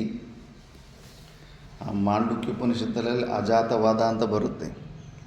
ಇವೆಲ್ಲ ಕ್ವಶನ್ನುಗಳು ನಾವು ಈ ಪ್ರಪಂಚವನ್ನು, ಈ ಎಕ್ಸಿಸ್ಟೆನ್ಸನ್ನು, ಈ ಪ್ರತೀತಿಯನ್ನು ಕನ್ಸಿಡರ್ ಮಾಡಿಕೊಂಡ್ರೇ ಕ್ವಶನ್ಸ್ ರೈಸ್ ಆಗೋದು. ಅಲ್ಲಿರೋದು ಹಗ್ಗನೇ. ಅದನ್ನು ಹಾವಂತ ನೋಡಿಕೊಂಡಾಗ ಅಲ್ಲಿ ಆ ಹಾವನ್ನು ಯಾರು ಸೃಷ್ಟಿ ಮಾಡಿದ್ರು, ಯಾವಾಗ ಸೃಷ್ಟಿ ಮಾಡಿದ್ರು, ಯಾಕೆ ಸೃಷ್ಟಿ ಮಾಡಿದ್ರು, ಇವೆಲ್ಲ ಕ್ವಶನ್ಸ್ ರೈಸ್ ಆಗ್ತವೆ. ಇಮಿಡಿಯೇಟಾಗಿ ಅವನಿಗೆ ಇಲ್ಲ ಕಣೋ ಹಾವೇ ಇಲ್ಲ ಅಂದರೆ ಅವನಿಗೆ ಕೇಳೋದಕ್ಕೆ ರೆಡಿ ಇಲ್ಲ. ನನ್ನನ್ನು ಸುಳ್ಳಂತ ನನ್ನ ಕಣ್ಣು ಕಾಣಿಸ್ತಾ ಇದೆ ನಾನು ಅಂದ್ಬಿಟ್ಟು ಅವನು ಆ ಸ್ಥಿತಿಲಿ ಇರೋದಿಲ್ಲ. ಅದಕ್ಕೆ ಆ ಅಜ್ಞಾನ ಅವಸ್ಥೆಯಲ್ಲಿರೋ ಅವನಿಗೆ ಇವೆಲ್ಲ ಶಾಸ್ತ್ರ ಕ್ವಶನ್ಸು ಆನ್ಸರ್ಸು ಇವೆಲ್ಲ. ಈ ಪ್ರಪಂಚನೇ ಇನ್ನು ಅಸಲು ಸೃಷ್ಟಿಗೆ ಬಂದಿಲ್ಲ. ನಿನ್ನ ಈ ಶರೀರ ಸಂಘಾತವು ಕೂಡ ವಾಸ್ತವಿಕವಾಗಿಲ್ಲ, ಭ್ರಾಂತಿ ರೂಪದಲ್ಲಿ ಇದು ಇದೆ ಅನ್ನೋ ವಿಷಯ ಅಲ್ಲಿ ಅಜಾತವಾದ ಅಂತ ಬರುತ್ತೆ. ಸೃಷ್ಟಿಗೆ ಒಂದು ಚೂರು ಕೂಡ ಅಸ್ತಿತ್ವ ಕೊಡೋದೇ ಇಲ್ಲ. ಬಟ್ ಇದಕ್ಕೆ ತುಂಬ ಶುದ್ಧವಾದಂಥ ಅಂತಃಕರಣ ಇರಬೇಕು. ಯಾಕಂದರೆ ಪ್ರಾಕ್ಟಿಕಲ್ಲಾಗಿ ನಾವು ಫೇಲ್ ಆಗ್ತಾ ಇರ್ತೀವಿ. ನಾವು ಮಾಡ್ತಾ ಇರೋ ಆಚರಣೆ ನೋಡಿದ್ರೆಗನ್ನ ಜಗತ್ತು ಸತ್ಯತ್ವ ಬುದ್ಧಿಯಿಂದನೇ ಮಾಡ್ತಾ ಇರ್ತೀವಿ. ಇನ್ಫಾರ್ಮೇಷನ್ನ ನೋಡಿದ್ರೆ ಅಸಲು ಸೃಷ್ಟಿ ನಮ್ಮ ಈ ಶರೀರ ಸಂಘಾತದ ಅಸ್ತಿತ್ವವೇ ಇಲ್ಲ ಅಂತ ಹೇಳ್ತಾ ಇರುತ್ತೆ. ಅದಕ್ಕೆ ಶಾಸ್ತ್ರ ಫಸ್ಟು ವೇದಾಂತದಲ್ಲಿ 4 ಪಾರ್ಟ್ಸ್ ಬರುತ್ತೆ. ಪ್ರತಿಬಿಂಬವಾದ ಅವೆಲ್ಲ ಅಂದ್ಬಿಟ್ಟು. ಈಗ ಗೋಲ್ಡ್ ಇದೆ, ಗೋಲ್ಡ್ ಮಾತ್ರನೇ ಇದೆ, ನೆಕ್ಲೆಸ್ ಇಲ್ಲ ಅಂತ ಹೇಳೋದಕ್ಕಾಗೋದಿಲ್ಲ. ನೆಕ್ಲೆಸ್ಸನ್ನೇ ಕಂಪ್ಲೀಟಾಗಿ ಇಲ್ಲವೇ ಇಲ್ಲ. ಅತ್ಯಂತ ತುಚ್ಛವಾಗಿ ವಂದ್ಯಪುತ್ರ ಥರ ಆ ಥರ ಇಲ್ಲ ಈ ಪ್ರಪಂಚ. ಅದೇ ಥರ ಸಚ್ಚಿದಾನಂದ ಸ್ವರೂಪನೇ ಈ ಪ್ರಪಂಚ ರೂಪದಲ್ಲಿ ಡಿಫ್ರೆಂಟ್ ವಸ್ತುಗಳ ರೂಪದಲ್ಲಿದ್ದಾನೆ. ಅದಕ್ಕೆ ಸರ್ವಂ ಬ್ರಹ್ಮಮಯಂ ಅಂತ ಈ ಥರ ಒಂದು ಬಿಗಿನರಲ್ಲಿ ಈ ಥರ ಹೇಳ್ಕೊತ ಬರ್ತಾರೆ. ಮಿಥ್ಯ ಅಂದರೆ ಕಂಪ್ಲೀಟಾಗಿ ಅದರ ಅಸ್ತಿತ್ವವೇ ಇಲ್ಲ, ಪ್ರತೀತಿನೇ ಇಲ್ಲ ಅಂತಿಲ್ಲ. ಅದಕ್ಕೆ ಸತ್ತು ಅಲ್ಲ ಅಸತ್ತು ಅಲ್ಲ ಅಂತ 2 ರೂಪದಲ್ಲಿ ಹೇಳ್ಕೊಂಬರ್ತಾರೆ. ನೀನು ಕಂಪ್ಲೀಟಾಗಿ ಅದನ್ನು ಇಲ್ಲವೇ ಇಲ್ಲ ಅಂತ ತಿರಸ್ಕಾರ ಮಾಡೋಂಗಿಲ್ಲ. ಇನ್ನೊಂದು ರೂಪದಲ್ಲಿದೆ, ನಿರ್ಗುಣ ನಿರಾಕಾರ ಸ್ವರೂಪದಲ್ಲಿ ಇರ್ದಿರ ಸಗುಣ ಸಾಕಾರ ರೂಪಗಳಲ್ಲಿ ಕಾಣಿಸ್ಕೊತಾ ಇದೆ ಅಷ್ಟೇ. ಬಟ್ ಅದೇ ತಾನೇ ನಕ್ಲೆಸ್ಸೇ ಇಲ್ಲ ಅಂದ್ರೆಗನ ಗೋಲ್ಡು ಇಲ್ಲ ಹಂಗಾದರೆ ಇಲ್ಲ. ನಕ್ಲೆಸ್ ರೂಪದಲ್ಲಿರೋ ನಾಮರೂಪಗಳಿದಾವಲ್ಲ, ಆ ನಾಮರೂಪಗಳು ಮಾತ್ರ ವಾಸ್ತವಿಕವಾಗಿಲ್ಲ, ಅದು ಎಕ್ಸಾಕ್ಟಾಗಿ ಗೋಲ್ಡೇ ಆಗಿದೆ ಅಂತ ತಿಳ್ಕೊಳ್ಳೋದು. ಅದಕ್ಕೆ ಈ ಪ್ರಪಂಚನೇ ಇಲ್ಲ ಅಂತ ವಾದನೆ ಮಾಡಿದಿರೋ ಪ್ರಪಂಚ ಇದೆ, ಪ್ರಪಂಚ ಪರಮಾತ್ಮನೇ ಪ್ರಪಂಚ ರೂಪದಲ್ಲಿ ಇದ್ದಾನೆ ಅಂದ್ಬಿಟ್ಟು ಇಲ್ಲಿಂದ ಜರ್ನಿ ಸ್ಟಾರ್ಟ್ ಆಗುತ್ತೆ. ಆ ಥರ ಜರ್ನಿ ಸ್ಟಾರ್ಟ್ ಆದಮೇಲೆ ಸ್ವಲ್ಪ ಕೆಲವೊಂದು ಭೂಮಿಕೆಗಳು ಸಾಧನೆ ಮಾಡ್ಕೊತ ಹೋದಾಗ ಮತ್ತೆ ಲಾಸ್ಟಲ್ಲಿ ಅಜಾತವಾದಕ್ಕೆ ಹೋಗಬೇಕು. ಚೋಟ ಮಹಾರಾಜ್ ಹತ್ರ ಯಾರೊಬ್ಬರು ಬಂದು ಶಾರ್ಟ್ಕಟ್ ಹೇಳ್ಕೊಡಿ ಗುರುಗಳೇ, ನಮ್ಮ ಹತ್ರ ಹೆಚ್ಚು ಸಮಯ ಇಲ್ಲ, ಇಷ್ಟೊಂದೆಲ್ಲ ಉಪನಿಷತ್ತೆಲ್ಲ ಓದೋಕ್ಕಾಗಲ್ಲ ಅಂದರೆ, ಶಾರ್ಟ್ಕಟ್ ಎಲ್ಲ ಶಂಕರಾಚಾರ್ಯರು ಭಗವಾನರು ಮಾಡಿಕೊಟ್ಟಿರೋದೇ ಶಾರ್ಟ್ಕಟ್ಟು. 10 ಉಪನಿಷತ್ತು, ಬ್ರಹ್ಮಸೂತ್ರ, ಭಗವದ್ಗೀತೆ ಅವ್ರು ಬರ್ತಿರೋ ಭಾಷೆಯನ್ನು ಓದಿ ಅರ್ಥ ಮಾಡ್ಕೊಂಬಿಡು, ಇದೇ ಶಾರ್ಟ್ಕಟ್ ಅಂತ. ಅಯ್ಯೋ, ಅದನ್ನೇ ಓದೋಕ್ಕಾಗ್ತಾ ಇಲ್ಲ, ಅದರಲ್ಲಿ ನಮಗೊಂದು ಶಾರ್ಟ್ಕಟ್ ಬೇಕಂತ ಕೇಳ್ತಿದ್ದೇವೆ ಅಂದರೆ ಮತ್ತೆ ಸ್ವಲ್ಪ ಹೊತ್ತು ನಕ್ಕಿಬಿಟ್ಟು ನೋಡು, ಒಂದೇ ಒಂದು ಹೇಳ್ತೀನಿ ನೋಡಿ. ಮಾಂಡುಕ್ಯ ಉಪನಿಷತ್ತು ತಗೋ. ಮಾಂಡುಕ್ಯ ಉಪನಿಷತ್ತಲ್ಲಿ ಕಾರಿಕಾ ಸಮೇತ ಭಾಷಿಕಾರ ಭಗವಾನ್ ಬರ್ತಿರೋಂಥ ಭಾಷ್ಯ. ಇದನ್ನು ಚೆನ್ನಾಗಿ ಕಂಠಸ್ಥ ಮಾಡು, ಚೆನ್ನಾಗಿ ಅರ್ಥ ಮಾಡ್ಕೊ. ಮಾಂಡುಕ್ಯಂ ಏವ ಅಲಂ ಅಂತ ಸಾಕ್ಷಾತ್ ಶ್ರೀರಾಮಚಂದ್ರ ಪ್ರಭುಗಳು ಲಕ್ಷ್ಮಣನಿಗೂ ಹೇಳ್ತಾನೆ, ಹನುಮಂತನಿಗೂ ಹೇಳ್ತಾನೆ. ಈ ಒಂದು ಉಪನಿಷತ್ತು ಸಾಕು ಅಂದುಬಿಟ್ಟಿದ್ದಾನೆ. ಅದರಲ್ಲಿ 3 ಅವಸ್ಥೆಗಳು ತುಂಬ ಕೋರಾಗಿ ಡೀಪಾಗಿ ಹೋಗ್ಬಿಟ್ಟಿದ್ದನ್ನು ಈ ಅಜಾತವಾದ ಅಲ್ಲಿ ಬರುತ್ತೆ ಅಲ್ಲಿ. ಆಗ ಅದು ಜೀರ್ಣ ಆಗಿಬಿಟ್ರೆ ಈಗ ಕೇಲ್ಕತ್ತಂ ದುಃಖಾನ್ ಬಂದಾಗ್ಬಿಡುತ್ತೆ ಮತ್ತೆ. ಬಟ್ ಅದಕ್ಕೆ ತುಂಬ ಉತ್ತಮವಾದಂಥ ಅಧಿಕಾರಿತ್ವ ಇರಬೇಕು. ಅನಾತ್ಮ ವಸ್ತುಗಳನ್ನು ನಾಕೌಟ್ ಮಾಡೋಷ್ಟು ಸಾಮರ್ಥ್ಯ ಇರಬೇಕು ಆಚರಣದಲ್ಲಿ, ಬರೀ ವಿಚಾರದಲ್ಲಲ್ಲ, ಆಚರಣದಲ್ಲಿ ಅನಾತ್ಮ ವಸ್ತುಗಳ ಮೇಲೆ ಇರುವಂಥ ಆ ತಾದಾತ್ಮ್ಯವನ್ನು, ಅದ್ರ ಮೇಲೆ ಇರುವಂಥ ಅಹಮಮ ಭಾವಗಳನ್ನು ತಳ್ಳಿಕೊಳ್ಳುವಷ್ಟು ಬಿಟ್ಟುವಷ್ಟು ಸಾಮರ್ಥ್ಯ ಇರಬೇಕು. ಅಂಥವ್ರಿಗೆ ಅಜಾತವಾದ ಸೂಟ್ ಆಗುತ್ತೆ, ಇಲ್ಲ ಅಂದರೆ ವಿಪರೀತ ಆಗಿರುತ್ತೆ ಅದು. ಆದ್ದರಿಂದ ಅಂಥ ಅಜಃ ಸ್ವರೂಪ ಅಹಂ ಅಮರೋಹಂ, ನನಗೆ ಯಾವತ್ತೂ ಮೃತ್ಯುವೇ ಇಲ್ಲ. ಆ ಒಳಗಡೆ ಅಂಗುಷ್ಟ ಮಾತ್ರ ಪುರುಷನ ಸ್ವರೂಪ ಹೆಂಗಿದೆ ಅಂತ. ಅನಾದಿ ನಿಧನೋ, ಆದಿ ಇಲ್ಲ ಅಂತ ಇಲ್ಲ. ಅವಿಕಾರ, ವಿಕಾರವೇ ಇಲ್ಲ, ಯಾವತ್ತಿಗೂ ವಿಕಾರನೇ ಬರೋದಿಲ್ಲ ನಮ್ಮ ಸ್ವರೂಪದಲ್ಲಿ. ಯಾವತ್ತೂ ವಿಕಾರನೇ ಇರೋದಿಲ್ಲ ನಮ್ಮ ಸ್ವರೂಪದಲ್ಲಿ. ಆ ವಿಕಾರ ಅನ್ನೋದು ನಾವು ಭಾವಿಸ್ಕೊಂಡ್ಬಿಟ್ಟಿದ್ವಿ. ಇವಾಗ ನಮಗೆ ಏನು ಭಾವನೆ ಬರ್ತಾ ಇದೆ, ನಾನು ತಮೋಗುಣಿ, ನಾನು ರಜೋಗುಣಿ, ನಾನು ಕೆಟ್ಟವನು, ಇದೆಲ್ಲ ಎಷ್ಟು ತಪ್ಪು, ರಾಂಗ್ ಆನ್ಸರ್ಸ್ ಇವೆಲ್ಲ. ಗುರುಗಳು ಇಲ್ಲ ಕಣಪ್ಪ, ನೀನು ಅಮೃತಸ್ಯ ಪುತ್ರ, ಆನಂದರಸಃ, ಆನಂದ ಗಣ, ಈ ಎಲ್ಲವಕ್ಕೂ ನೀನು ಅಧಿಷ್ಠಾನವಾಗಿದೆಯ. ನೀನು ಹೇಳ್ತಾ ಇರೋವಂಥ ಆ ಲಕ್ಷಣಗಳೆಲ್ಲವೂ ಕೂಡ ಈ ಶರೀರ ಸಂಘಾತದಲ್ಲಿ, ನಿನ್ನದಲ್ಲದೇ ಇರೋವಂಥ ಈ ಶರೀರ ಸಂಘಾತದಲ್ಲಿ ಇದು ನಾನು ಅಂತ ಯಾಕೆ ರಾಂಗ್ ಕನ್ಕ್ಲೂಷನಿಂದ ಹಿಂಗೆಲ್ಲ ಆರೋಪ ಮಾಡ್ತಾ ಇದೆಯಾ? ನಿನ್ನ ಸ್ವರೂಪದಲ್ಲಿ ಯಾವುದೇ ಆದಂಥ ಒಂದು ವಿಕಾರ, ಒಂದು ಮಾಡಿಫಿಕೇಷನ್ನು ಬರೋದೇ ಚಾನ್ಸೇ ಇಲ್ಲ. ಅದು ಅವಿಕಾರ ಸ್ವರೂಪ, ಅದು ವ್ಯಾಪಕವಾದಂಥದ್ದು ವಿಕಾರಕ್ಕೆ ಬರೋಕ್ಕೆ ಸಾಧ್ಯವೇ ಇಲ್ಲ. ಆಕಾಶ ನೋಡಿ, ಸ್ಪೇಸು ಏನಾದರೂ ಮಾಡಿಫೈ ಆಗ್ತಾ ಇದೆಯಾ? ನೆನ್ನೆ ಒಂಥರ, ಇವತ್ತೊಂಥರ, ನಾಳೆ ಒಂಥರ. ಇದು ಸಾಮಾನ್ಯ ವ್ಯಾಪಕ ಇರುವಂಥ ಈ ಸ್ಪೇಸಲ್ಲೇ ಏನು ಮಾಡಿಫಿಕೇಷನ್ಸ್ ಆಗ್ತಾಯಿಲ್ಲ. ಅದಕ್ಕಿಂತ ಪರವಶವಾಗಿರುವಂಥ ಆತ್ಮ ಯಾವಾಗಲೂ ಒಂದೇ ರೀತಿಯಾಗಿರುತ್ತೆ, ಒಂದು ವಿಕಾರ ಬರೋದಿಲ್ಲ. ಮತ್ತು ನೀನು ಯಾಕೆ ಸುಳ್ಳು ಹೇಳ್ತಾ ಇದೆಯಾ? ನಾನು ಕೆಟ್ಟವನು, ನನ್ನಲ್ಲಿ ಈ ಕೆಟ್ಟ ಗುಣ ಇದೆ, ಆ ಗುಣ ಇದೆ, ಇನ್ನೂ ಎಷ್ಟು ದಿವಸ ಈ ಗುಣಗಳನ್ನು ಹೊತ್ಕೊಂಡು ಹೋಗ್ತೀಯ? ಗುರುಗಳು ಶಾಸ್ತ್ರ ಹೇಳ್ತಾ ಇದೆ, ನಿನ್ನಲ್ಲಿ ಯಾವುದು ಗುಣಗಳೇ ಇಲ್ವ? ಬೇರೆಯವರು ಅಲ್ಲಿರೋ ಕೆಟ್ಟ ಗುಣಗಳೆಲ್ಲ ನನ್ನ ಗುಣಗಳಂತ ಅನ್ಕೊತಾ ಇದೆ. ಇಲ್ಲ, ಅದು ಕೂಡ ಪಂಚಭೂತಗಳಿಂದ ಹುಟ್ಟಿರೋ ಅಂಥದ್ದೇ. ಈ ಶರೀರ ನೀನು ನಾನು ಅನ್ಕೊತಾರೋ ಶರೀರ ಕೂಡ ಪಂಚಭೂತಗಳಿಂದ ಹುಟ್ಟಿರೋಂಥ ಶರೀರನೇ. ಯಾಕೆ ಈ ಶರೀರದ ಮೇಲೆ ಇಷ್ಟೊಂದು ಪಾರ್ಶಾಲಿಟಿ? ಯಾಕೆ ಇದರ ಮೇಲೆ ಇದನ್ನು ಮೋಹನ ತೆಕ್ಕೊಂಡಿದೆಯಾ? ಅದು ನಿನ್ನದಲ್ಲ, ಅದು ಬಿಟ್ಟು ಪಂಚಭೂತಗಳಿಗೆ ಸಂಬಂಧಪಟ್ಟಿರೋದು. ಆ ಗುಣಗಳು, ನೀನು ಯಾವಾಗಲೂ ನೀನು ನಿರಂಜನವಾಗಿದೆಯಾ, ನಿರ್ಮಲವಾಗಿದೆಯಾ, ನಿನ್ನಲ್ಲಿ ಯಾವುದೇ ಪ್ರಕಾರವಾದಂಥ ವಿಕಾರಗಳು ಬರೋದಕ್ಕಾಗೋದಿಲ್ಲ. ಈ ಶರೀರದ ಜೊತೆ ಸಂಬಂಧ ಇಟ್ಟುಕೊಂಡು ಇದಕ್ಕೆಲ್ಲ ಅವಲಕ್ಷಣಗಳೆಲ್ಲ ನನಗಿದೆ ಅವಲಕ್ಷಣಗಳಂತ ಅನ್ಕೊತಾ ಇದ್ದೀವಿ. ಯಾಕೆ ಅನ್ಕೊತೀಯ? ಅದು ನಿನ್ನದಲ್ಲ ಅಂತ ಶಾಸ್ತ್ರ ಹೇಳ್ತಾ ಇದೆ, ಗುರುಗಳು ಹೇಳ್ತಾ ಇದೆ. ಇನ್ನೂ ಯಾಕೆ ಬಿಡ್ತಾ ಇಲ್ಲ ಅವನು? ಇಲ್ಲ, ನಾನೇ ಅದು. ಆ ಕೆಟ್ಟ ಯೋಚನೆ ಮಾಡೋನು ಇನ್ನೂ ನಾನೇ, ಕೆಟ್ಟ ಕೆಲಸ ಮಾಡೋನು ಇನ್ನೂ ನಾನೇ ಅಂತ. ಅದು ನೀನಲ್ಲ, ನಿನಗೂ ಅದಕ್ಕೆ ಸಂಬಂಧ ಇಲ್ಲ. ಶರೀರ ಸಂಘಾತ ಯೋಚನೆ ಮಾಡ್ತಾ ಇರುತ್ತೆ ಅಷ್ಟೇ. ಅದನ್ನು ನೋಡಿಬಿಡು. ಎಷ್ಟು ಜನ ಅವ್ರವ್ರು ಕೆಟ್ಟ ಕೆಲಸ ಮಾಡೋರು ನೋಡ್ತಾ ಇರ್ತೀವಿ. ಅದನ್ನು ನೋಡಿ ನಾವು ತಲೆ ಕೆಡಿಸ್ಕೊತೀವ. ಅಯ್ಯೋ ನಾನು ಬೇರೆಯವರು ಕೆಟ್ಟ ಕೆಲಸ ಮಾಡಿದ್ದಾರೆ, ನಾನು ಕೆಟ್ಟ ಕೆಲಸ ಮಾಡಿದ್ದೀನಿ ಅಂತ ಅನ್ಕೊಳ್ಳೋದಿಲ್ಲ. ಈ ಶರೀರದಲ್ಲಿ ಮಾತ್ರ ಅದು ನಾನೇ. ಇನ್ನು ಎಷ್ಟು ದಿವಸ ಅದು ಬಿಟ್ಟುಬಿಡಬೇಕು? ನಿನ್ನಲ್ಲಿ ಯಾವುದೇ ಪ್ರಕಾರದಂಥ ಗುಣಗಳೇ ಇಲ್ಲ. ಇದು ಈ ಶರೀರ ಸಂಘಾತದಲ್ಲಿ ನಡೀತಾ ಇದೆ. ಸಂಬಂಧನ ಕಟ್ ಮಾಡ್ಕೋ, ಪಕ್ಷಪಾತನ ಬಿಟ್ಟುಬಿಡು, ಪಾರ್ಶಾಲಿ ಶರೀರದ ಮೇಲೆ ಸ್ವಾರ್ಥ ಬುದ್ಧಿಯನ್ನು ಬಿಟ್ಟುಬಿಡು. ಮಿಕ್ಕಿದ ಶರೀರಗಳನ್ನು ಹೆಂಗೆ ನೋಡ್ತಾ ಇದೆ, ಮಿಕ್ಕಿದವ್ರ ಶರೀರಗಳನ್ನು, ಈ ಶರೀರವನ್ನು ಅದೇ ಥರ ನೋಡೋ ಅಭ್ಯಾಸ ಮಾಡು. ಆವಾಗ ನಿನ್ನ ಸ್ವರೂಪದಲ್ಲಿ ನಿಲ್ಲೋದಕ್ಕಾಗುತ್ತೆ. ಅದು ಎಲ್ಲ ಲಿಟ್ರಲ್ಲಾಗಿ ಸ್ವಲ್ಪ ಸ್ವಲ್ಪ ಸಾಧನೆ ಮಾಡ್ಕೊತ ಬಂದರೆ ಆ ಸಾಮರ್ಥ್ಯ ಬರುತ್ತೆ. ಇಲ್ಲ ಅಂದರೆ ಆಟೋಮೆಟಿಕ್ ಮೋಡಲ್ಲಿರ್ತೀವಿ, ನಾನು ಈ ಶರೀರನೇ ಅಂತ. ಆ ಶರೀರದ ಒಳಗಡೆ ಯೋಚನೆ ಮಾಡ್ತಾ ಇರೋಂಥ ಬುದ್ಧಿ ನಾನು, ಮನಸ್ಸು ನಾನು. ಬುದ್ಧಿ ಮನಸ್ಸು ನೀನೇಕಾಗ್ತೀಯ. ಅದ್ರ ಜ್ಞಾನನ ಹೊಂದುತ್ತಾ ಇದೆಯಾ, ಅದರಲ್ಲಿರೋ ವಿಚಾರನ ತಿಳ್ಕೊತಾ ಆಬ್ಜೆಕ್ಟಿಫೈ ಮಾಡ್ತಾ ಇದೆಯಾ. ನೀನು ಸಬ್ಜೆಕ್ಟ್ ಆಗೇ ಇದೆಯಾ. ಆ ಆಬ್ಜೆಕ್ಟ್ ನಾನು ಯಾರಾದರೂ ನಾನು ಮೈಕ್ ಆಗಿಬಿಟ್ಟಿದ್ದೀನಿ ಅಂದರೆ ಎಷ್ಟು ಹುಚ್ಚುತನ. ಮೈಕ್ ಹೆಂಗೆ ಆಗ್ತೀಯಪ್ಪ ನೀನು, ಮೈಕಿಂದ ಸಪ್ರೇಟ್ ಆಗಿದೆಯಲ್ಲ ನೀನು. ಮತ್ತು ನೀನು ಈ ಬುದ್ಧಿ ಮನಸ್ಸು ಹೆಂಗೆ ಆಗ್ಬಿಟ್ಟೆ ನೀನು. ಹೊರಗಡೆ ಬಾ, ಗ್ರಿಪ್ಪಿಂದ ಹೊರಗಡೆ ಬರಬೇಕು. ಎಷ್ಟು ದಿವಸ ಇನ್ನು ಮನಸ್ಸು ಬುದ್ಧಿಗಳ ಗ್ರಿಪ್ಪಲ್ಲೇ ಇದ್ದು ಇನ್ನೂ ಎಷ್ಟು ಆರೋಪ ಮಾಡ್ತಾ ಇರ್ತೀಯ ಸ್ವರೂಪದಲ್ಲಿ. ಅದರಿಂದ ಹೊರಗಡೆ ಬಂದ್ಬಿಟ್ಟು ಏನಾದರೂ ಆಗಲಿ ಶರೀರ ಸಂಘದಲ್ಲಿ ಅದಕ್ಕೆ ನಿನಗೆ ಏಕೆ ಸಂಬಂಧ. ಏನೆಲ್ಲ ಕ್ರಿಯೆಗಳು ಕರ್ಮಗಳು ಮಾಡುತ್ತೋ ಅದಕ್ಕೆ ಇದು ಹೋಗ್ತಾ ಇರುತ್ತೆ. ಶ್ರೀಕೃಷ್ಣ ಪರಮಾತ್ಮನು ಅನಾಥ ಶವ ಥರ 8 ದಿವಸ ಯಾರು ಶವ ಕೂಡ ಸಿಗಲಿಲ್ಲ ಅಂಥದ್ದು. ಆ ಶರೀರ ಸಂಘಾತದಲ್ಲಿ ಅಂಥ ಕೆಲಸ ಇದೆ. ಶಾಪಕ್ಕೆ ಗುರಿಯಾದ ಗಾಂಧಾರಿ, ಶಾಪಕ್ಕೆ ಗುರಿಯಾದ ಮತ್ತು ಅಂಥವರು ರಾಮಕೃಷ್ಣ ಪರಮಹಂಸ ಥ್ರೋಟ್ ಕ್ಯಾನ್ಸರ್ ತಪ್ಪಿಸ್ಕೊಳ್ಳೋದಕ್ಕಾಗಲಿಲ್ಲ. ಏನೇನೆಲ್ಲ ಆಗಿದೆ ಮಹಾಪುರುಷರ ಶರೀರ ಸಂಘಾತದಲ್ಲಿ ಕೂಡ ವಿಚಿತ್ರವಾದಂಥದ್ದು.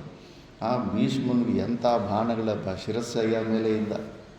ಆದ್ದರಿಂದ ಈ ಶರೀರ ಸಂಘಾತನ ಬಿಟ್ಬಿಡಬೇಕು. ಈ ಶರೀರ ಸಂಘಾತನೆ ನಾನು ಅನ್ನೋ ಭಾವನೆಯನ್ನು ಬಿಟ್ಟುಬಿಟ್ರೆ ಆವಾಗ ರಿಲೀಫ್ ಆಗುತ್ತೆ ಅಷ್ಟೇ. ಇನ್ನೂ ಬಿಟ್ಬಿಡೋಣ. ನಾನು ಮನಸ್ಸು ಬುದ್ಧಿ ಇದರಿಂದ ಹೊರಗಡೆ ಬರಬೇಕು. ಇಮ್ಮಿಡಿಯೇಟಾಗಿ ಅಲ್ಲಿ ಹೊಟ್ಟೋಗ್ಬಿಡ್ತೀವಿ. ಯೋಚನೆ ಮಾಡ್ತಾರೆ ಬುದ್ಧಿನೇ ನಾನು, ಅದೇ ನನ್ನ ನಿಜವಾದ ಸ್ವರೂಪ ಅಂತ ಅಲ್ಲಿ ಸಿಕ್ಕಾಕೊಂಡ್ಬಿಡ್ತೀವಿ. ಅದು ನಮ್ಮ ಸ್ವರೂಪ ಅಲ್ಲ. ಆ ಥರ ಅವಿಕಾರ ಚಿದಾನಂದ ಈ ಅಣಿಯಾನ್ ಮಹತೋ ಮಹಾನ್. ಸೂಕ್ಷ್ಮದ ಎಲ್ಲ ಸೂಕ್ಷ್ಮ ವಸ್ತುಗಳಿಗಿಂತ ಅತಿ ಸೂಕ್ಷ್ಮವಾದದ್ದು ಮತ್ತು ಎಲ್ಲ ದೊಡ್ಡ ವಸ್ತುಗಳಲ್ಲಿ ದೊಡ್ಡ ವಸ್ತು ಹೇಗಾಗುತ್ತೆ ಅದು. ಏನು ನಾರಾಯಣ ಚೈತನ್ಯ పరమాత్ముడు అన్ని వస్తువుల కన్నా చాలా సూక్ష్మమైన చిన్న వస్తువును ఆయనేనంట. మళ్ళీ ఆయనే అంత పెద్ద వస్తువును ఆయనేనంట. ಥರ ಹೇಳಿಬಿಟ್ಟ. ಕೇವಲ ವ್ಯಾಪಕವಾದಂಥ ವಸ್ತುವಿನಲ್ಲಿ ಈ ಲಕ್ಷಣಗಳಿರುತ್ತೆ. ಅನಿಯಾನ್ ಅಂದರೆ ಸ್ಥೂಲ ರೂಪದಲ್ಲಲ್ಲ, ಸೂಕ್ಷ್ಮ ರೂಪದಲ್ಲಿ. ಅಂದರೆ ಪ್ರತ್ಯಕ್ಷ ಗೋಚರವಲ್ಲ ಅಂತ. ಸೂಕ್ಷ್ಮಾತಿ ಸೂಕ್ಷ್ಮತರ ಅಂದರೆ ಇಂದ್ರಿಯಗಳಿಗೆ ಗೋಚರನಾದವನಲ್ಲ. ಮತ್ತು ಮಹತಿ ಅಂದರೆ ಎಲ್ಲ ಜಾಗದಲ್ಲೂ ಸರ್ವವ್ಯಾಪಕವಾಗಿದ್ದಾನೆ ಅಂತ. ಕೇವಲ ಒಂದು ವ್ಯಾಪಕವಾದ ವಸ್ತುವಿನಲ್ಲಿ ಈ ಥರ ಗುಣಗಳಿರೋದಕ್ಕೆ ಸಾಧ್ಯ ಆಗುತ್ತೆ. ಅಪೂರ್ವಂ ಅಪರಂ ನಿತ್ಯಂ ಸ್ವಯಂ ಜ್ಯೋತಿರ್ ನಿರಾಮಯಂ ವಿರಜಂ ಪರಮಾಕಾಶಂ ಧ್ರುವಮಾನಂದಮವ್ಯಯಂ. ಅಪೂರ್ವಂ, ನಿನ್ನ ಸ್ವರೂಪ ಅಪೂರ್ವ ಅಂದರೆ ಯಾವುದೋ ಒಂದು ಪುಣ್ಯ ಬಂದ ಮೇಲೆ ಸಿಗುವಂಥ ಸ್ವರ್ಗಾದಿ ಲೋಕಗಳ ಥರ ಅಲ್ಲ. ನೀನು ಇಮಿಡಿಯೇಟಾಗಿ ಇಲ್ಲೇ ಸಿಗುವಂಥ ನಿನ್ನ ಜ್ಞಾನ ಸ್ವರೂಪ, ಕ್ರಿಯಾ ಸಾಧ್ಯವಾದಂಥ ಸ್ವರೂಪವಲ್ಲ. ಆಪರಂ ಅಂದ್ರೆಗನ ಮತ್ತೆ ಆದಿ ಅನಂತ ಅಂತ ನೀನು ಅರ್ಥ ಮಾಡ್ಕೋ. ಆದಿ ಅನಂತ ಇಲ್ಲದಿರೋ ಅಂಥ ನಿತ್ಯ ಸ್ವರೂಪ ನೀನು. ಮತ್ತು ಸ್ವಯಂ ಜ್ಯೋತಿ, ನೀನು ಸ್ವಯಂ ಜ್ಯೋತಿ ಸ್ವರೂಪನಾಗಿದೆ, ಪ್ರಕಾಶ ಸ್ವರೂಪನಾಗಿದೆಯಾ. ಬುದ್ಧಿ ಮನಸ್ಸು ವೃತ್ತಿಗಳನ್ನು ಹೇಗೆ ತಿಳ್ಕೊತಾ ಇದೆಯೋ ಆ ಥರ ಮತ್ತೆ ನಿನ್ನ ಸ್ವರೂಪವನ್ನು ತಿಳ್ಕೊಳ್ಳೋಂಥ ಇನ್ನೊಂದು ಚೈತನ್ಯ ಇಲ್ಲ. ಸಾ ಕಾಷ್ಟ ಸಾ ಪರಾಗತಿ ಅಂದ್ಬಿಟ್ಟು ನೀನೇ ಫೈನಲ್ಲು. ಅದಕ್ಕಿಂತ ಮತ್ತೆ ಇನ್ನೊಂದು ಯಾವುದು ಸ್ವರೂಪ ಇಲ್ಲ. ಅದಕ್ಕೆ ನೀನು ಸ್ವಯಂ ಜ್ಯೋತಿ. ಮಿಕ್ಕಿದ ವಸ್ತುಗಳನ್ನು ತಿಳ್ಕೊಳ್ಳೋದಕ್ಕೆ ದೀಪದ ಅವಶ್ಯಕತೆ ಇರುತ್ತೆ. ದೀಪ ಇದೆಯಲ್ಲ ಅಂತ ತಿಳ್ಕೊಳ್ಳೋದಕ್ಕೆ ದೀಪದ ಬೆಳಕೆ ಸಾಕು ಅಂತ. ನೀನು ಸ್ವಯಂ ಜ್ಯೋತಿ ಸ್ವರೂಪನಾಗಿದೆಯಾ. ಅದು ನಾವು ಏಕಶ್ಲೋಕಿಯಲ್ಲಿ ಎಷ್ಟೋ ಸತಿ ವಿಚಾರ ಮಾಡಿದ್ದೀವಿ. ಆ ಏಕಶ್ಲೋಕಿ ವಿಚಾರದಲ್ಲಿ ಹೇಗೆ ನಮ್ಮ ಸ್ವರೂಪ ಪ್ರಕಾಶಮಯವಾಗಿದೆ ಅನ್ನೋದು ಗೊತ್ತಿದೆ. ಅದು ವಿರಜಂ, ನೀನು ಸಂಪೂರ್ಣ ರೋಗರಹಿತವಾಗಿದೆಯಾ. ನಮಗೇನೋ ಪ್ರತಿದಿನ ಪ್ರತಿ ಕ್ಷಣ ಶರೀರದಲ್ಲಿ ರೋಗ ಇದೆ ಅಂದ್ಬಿಟ್ಟು. ಒಬ್ಬ ಗುರುಗಳು ಹರಿದ್ವಾರದಲ್ಲಿ ಹಿಂಗೆ ಹೆಲ್ತೆಲ್ಲ ಕೆಟ್ಟೋಗ್ಬಿಟ್ಟಿದೆ. ಇನ್ನು ಶಿಷ್ಯರು ಬೆಳಗ್ಗೆಯಿಂದ ಸಾಯಂಕಾಲ ತನಕ ಬರೋ ಶಿಷ್ಯರು ಕೂಡ ಅಷ್ಟೇ. ಸಾಮಾನ್ಯವಾಗಿ ಏನು ಮಾತಾಡ್ಬೋದು, ಆರೋಗ್ಯ ಹೇಗಿದೆ ಗುರುಗಳೇ, ಆ ಸಮಸ್ಯೆ ಹೆಂಗಿದೆ ಅಂತ. ಬರೀ ಶರೀರದ ಬಗ್ಗೆನೇ, ರೋಗದ ಬಗ್ಗೆ ಶರೀರದ ಬಗ್ಗೆನೇ ಮಾತಾಡೋರಂತೆ. ಅವ್ರಿಗೆ ಸಿಕ್ಕಾಪಟ್ಟೆ ತಲೆ ಕೆಟ್ಟೋದಂತೆ.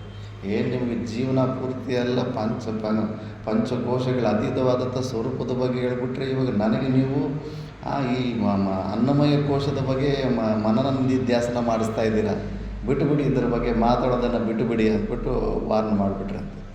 ಹಂಗಾಗ್ಬಿಡುತ್ತೆ ಲಾಸ್ಟ್ ಮೂಮೆಂಟಲ್ಲಿ ಬರೀ ಶರೀರದಲ್ಲಿ ಇರೋ ವಿಕಾರಗಳ ಬಗ್ಗೆ, ಅದ್ರ ಬಗ್ಗೆ ಚಿಂತನೆ ಮನನೆ, ಅದ್ರ ಬಗ್ಗೆ ರಿಪೇರಿಗಳು ಸೊಲ್ಯೂಷನ್ಸು ಬರೀ ಇದೇ ಹೆಚ್ಚಾಗ್ಬಿಡುತ್ತೆ.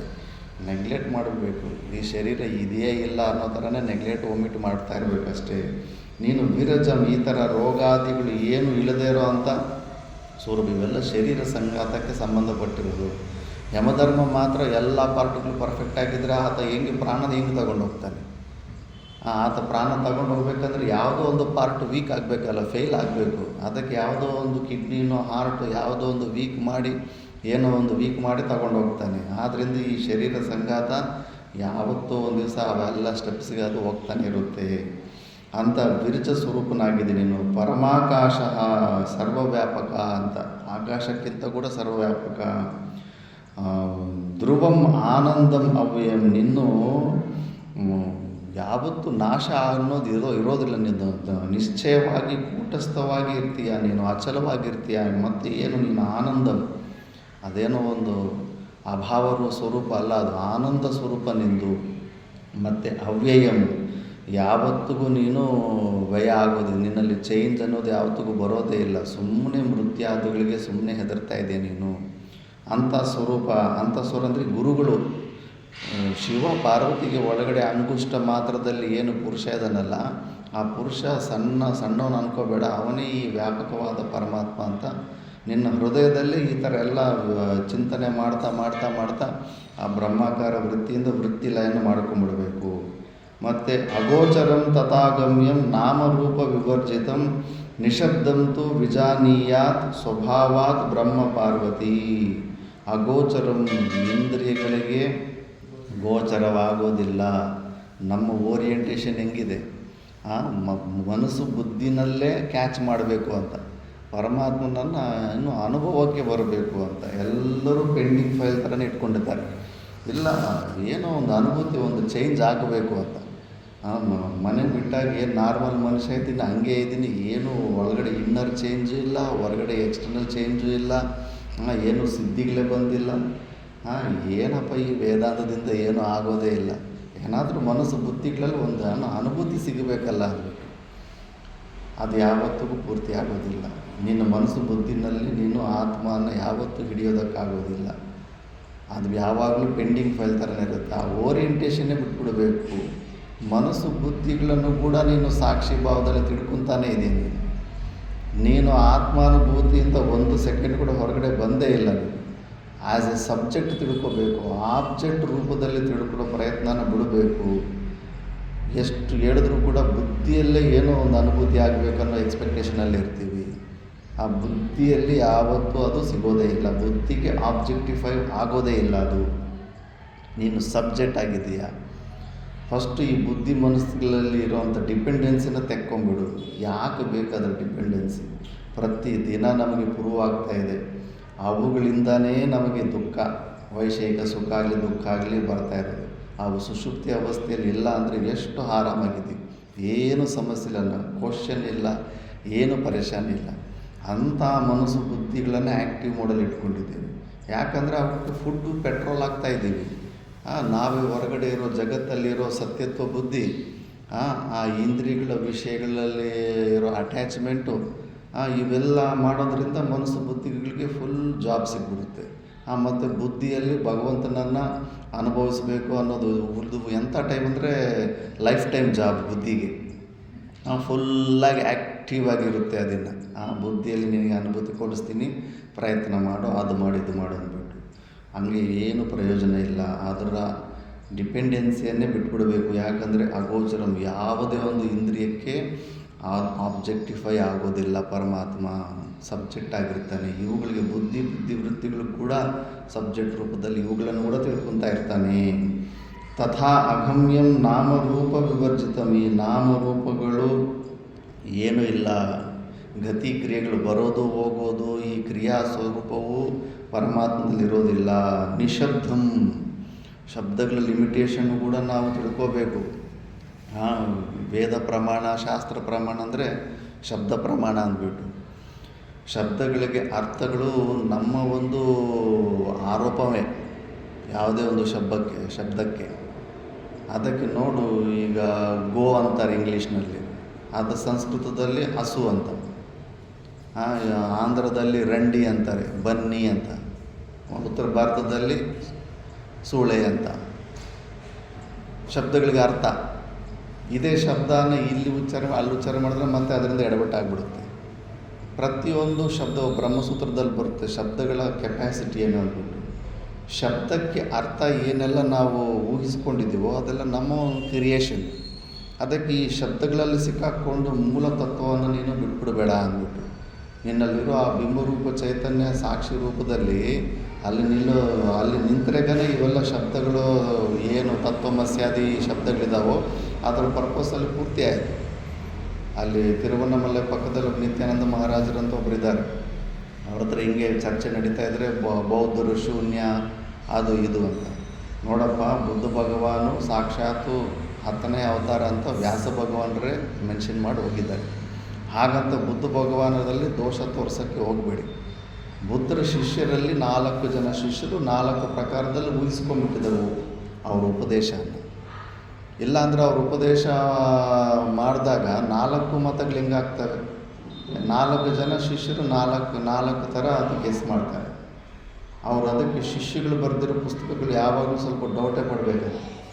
ಅವರು ಏನು ಅರ್ಥ ಮಾಡ್ಕೊಂಡಿದ್ರು ಅದನ್ನು ಮುಂದ್ಗಡೆ ಇಟ್ಟುಕೊಂಡು ಗುರುಗಳ ಹೆಸರು ಹೇಳ್ಕೊಂಡು ಅವ್ರ ರೊಟ್ಟಿಗಳು ಹೊಟ್ಟೆ ಪಾಡಿಗೆ ಬೆಳೆಸ್ಕೊತ ಹೋಗ್ತಾ ಇರ್ತಾರೆ. ಒಂದು ಜೋಕ್ ಬರುತ್ತೆ, ಗುರು ಒಂದು ಊರಿಗೆ ಭಿಕ್ಷಾಟನೆಗೆ ಹೋದಂತ, ಏನು ಒಂದು ರೊಟ್ಟಿನೂ ಭಿಕ್ಷೆನೇ ಸಿಗಲಿಲ್ಲವಂತೆ.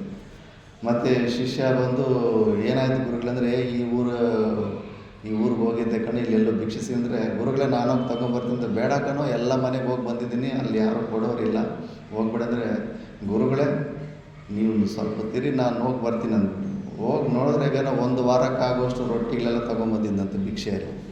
ಅರೆ ಏನು ಮಾಡ್ದು ನೀನು ಅಂದರೆ, ಈಗ ನಿಮ್ಮ ಹೆಸರು ಹೇಳ್ಕೊಂಡು ತಗೊಂಬಂದೆ ಗುರುಗಳೇ ಅಂತ. ಏನಂದರೆ, ನಿಮಗೆ ಏನು ಮಕ್ಕಳಾಗಿಲ್ವ, ನಮ್ಮ ಗುರುಗಳ ಹತ್ರ ಹೋಗಿ ಇಡ್ತೀನಿ, ನಿನ್ನ ಮಕ್ಕಳಾಗ್ತಾರೆ ಅಂದ್ಬಿಟ್ಟು ಗುರುಗಳ ಹೆಸರು ಹೇಳ್ಕೊಂಡು ಎಲ್ಲ ರೊಟ್ಟಿಗೆ ವಸೂಲು ಮಾಡ್ಕೊಂಡ್ಬಂದ್ರೆ. ಅದಕ್ಕೆ ಗುರುಗಿಂತ ಶಿಷ್ಯರು ಸೂಪರ್ ಸ್ಮಾರ್ಟ್ ಆಗಿರ್ತಾರೆ. ಆ ತತ್ವಗಳನ್ನು ಕೂಡ ಅಷ್ಟೇ ಅವ್ರು ಇಷ್ಟ ಬಂದಂಗೆ ಅವ್ರ ಅನುಕೂಲವಾಗಿ ಗುರುಗಳ ಹೆಸರು ಹೇಳ್ಕೊಂಡು ಅದೊಂದು ಲೈಸೆನ್ಸ್ ಇದ್ದಂಗೆ ಇಷ್ಟ ಬಂದದ್ದು ಮತಗಳನ್ನು ಸ್ಟಾರ್ಟ್ ಮಾಡ್ಕೊಂಡು ಹೋಗ್ತಾ ಇರ್ತಾರೆ. ಅದಕ್ಕೆ ಅವರಂತಾರೆ ನಿತ್ಯಾನಂದ ಸ್ವಾಮೀಜಿಗಳಲ್ಲಿ, ಜ್ಞಾನಾನಂದ ಸ್ವಾಮೀಜಿಗಳಂತ ಅವರಂತಾರೆ, ನೋಡಪ್ಪ, ಬುದ್ಧ ಭಗವಾನ ಶೂನ್ಯ ಅನ್ನೋ ಶಬ್ದವನ್ನು ಪ್ರಕಟ ಮಾಡಲೇ ಇಲ್ಲ, ಮೌನವಾಗಿ ಹೋಗಿದ್ದ ಈ ವಿಚಾರ ಬಂದಾಗ. ಅದಕ್ಕೆ ನೀವು ಆ ಸ್ವರೂಪದ ತತ್ವಕ್ಕೆ ನೀವು ಆತ್ಮ ಎಂಬ ಹೆಸರು, ಪರಮಾತ್ಮ ಎಂಬ ಹೆಸರು, ಶೂನ್ಯ ಎಂಬ ಹೆಸರು, ಇವೆಲ್ಲ ಶಬ್ದಗಳೇ ಅಲ್ಲ. ಶೂನ್ಯದು ಎಂಬುದು ಶಬ್ದನೇ. ಶೂನ್ಯದಿಂದ ಕೂಡ ಆ ತತ್ವವೇ ಇಂಡಿಕೇಟ್ ಅರ್ಥ ತಗೊತಾ ಇದ್ರೆ ಈಗ ಅದರಲ್ಲಿ ತಪ್ಪೇನಿದೆ? ಅಷ್ಟೇ, ಶಬ್ದಗಳಲ್ಲಿ ನೀವು ಒದ್ದಾಡ್ತಾ ಇದ್ದಾರೆ ಅಷ್ಟೇ ಹೊರತು ಮೂಲ ವಸ್ತು ಎಲ್ಲರೂ ಕೂಡ ಆ ಮೂಲ ವಸ್ತುವನ್ನೇ ಬಗೆನೇ ಮಾತಾಡಿರೋದು. ಶಬ್ದಗಳಲ್ಲಿ ಈ ಜಗಳಗಳಿದ್ದಾವೆ ಅಂದ್ಬಿಟ್ಟು ಅದಕ್ಕೆ ಶಬ್ದಾತೀತಂ ತ್ರಿಗುಣಾತೀತಂ ಅಂತಾರೆ. ಇದು ಕೂಡ ಅಷ್ಟೇ, ಇದು ಕೂಡ ಅವಿದ್ಯೆ ಫೀಲ್ಡಲ್ಲೇ ಇದೆ ಈ ವೇದಗಳು, ಮೋಕ್ಷಶಾಸ್ತ್ರಗಳೆಲ್ಲ ಕೂಡ. ಆದರೂ ಕೂಡ ಆ ಸ್ವಪ್ನದ ಸಿಂಹ ಥರ ಕೆಲಸ ಮಾಡಿ ನಿನ್ನ ಆ ಅವಸ್ಥೆಗೆ ಕರ್ಕೊಂಡು ಹೋಗ್ತವೆ. ಅದಕ್ಕೆ ನಿಶಬ್ದಂತು ವಿಜಾನೀಯ ಸ್ವಭಾವಾತ್ ಬ್ರಹ್ಮ ಪಾರ್ವತಿ, ಅದು ನಿನ್ನ ಸ್ವಭಾವವೇ ಆಗಿದೆ. ಆ ಗುರುತತ್ವ, ನಿರ್ಗುಣ ನಿರಾಕಾರ ತತ್ವ ಅದು ನಿನ್ನ ಸ್ವಭಾವವೇ ಆಗಿದೆ. ಜೀವ ಬ್ರಹ್ಮ ಐಕ್ಯ. ಗುರುಗಳಂದರೆ ಈ ಉಪದೇಶದಲ್ಲೇ ಇಲ್ಲಿ ಬ್ರಹ್ಮಜ್ಞಾನ ಬಂದ್ಬಿಡ್ತಾ ಇದೆ ನೋಡಿ. ಅಂಥ ಗುರುಗಳು, ಆ ಗುರು ಸ್ವರೂಪ ಅಂದರೆ ಈ ಥರ ನೀನು ಸ್ಮರಣೆ ಮಾಡ್ಕೋಬೇಕು. ಯಥಾ ಗಂಧ ಸ್ವಭಾವತ್ವಂ ಕರ್ಪೂರ ಕುಸುಮಾದಿಷು ಶೀತೋಷ್ಣತ್ವ ಸ್ವಭಾವತ್ವಂ ತಥಾ ಬ್ರಹ್ಮನಿ ಶಾಶ್ವತಂ.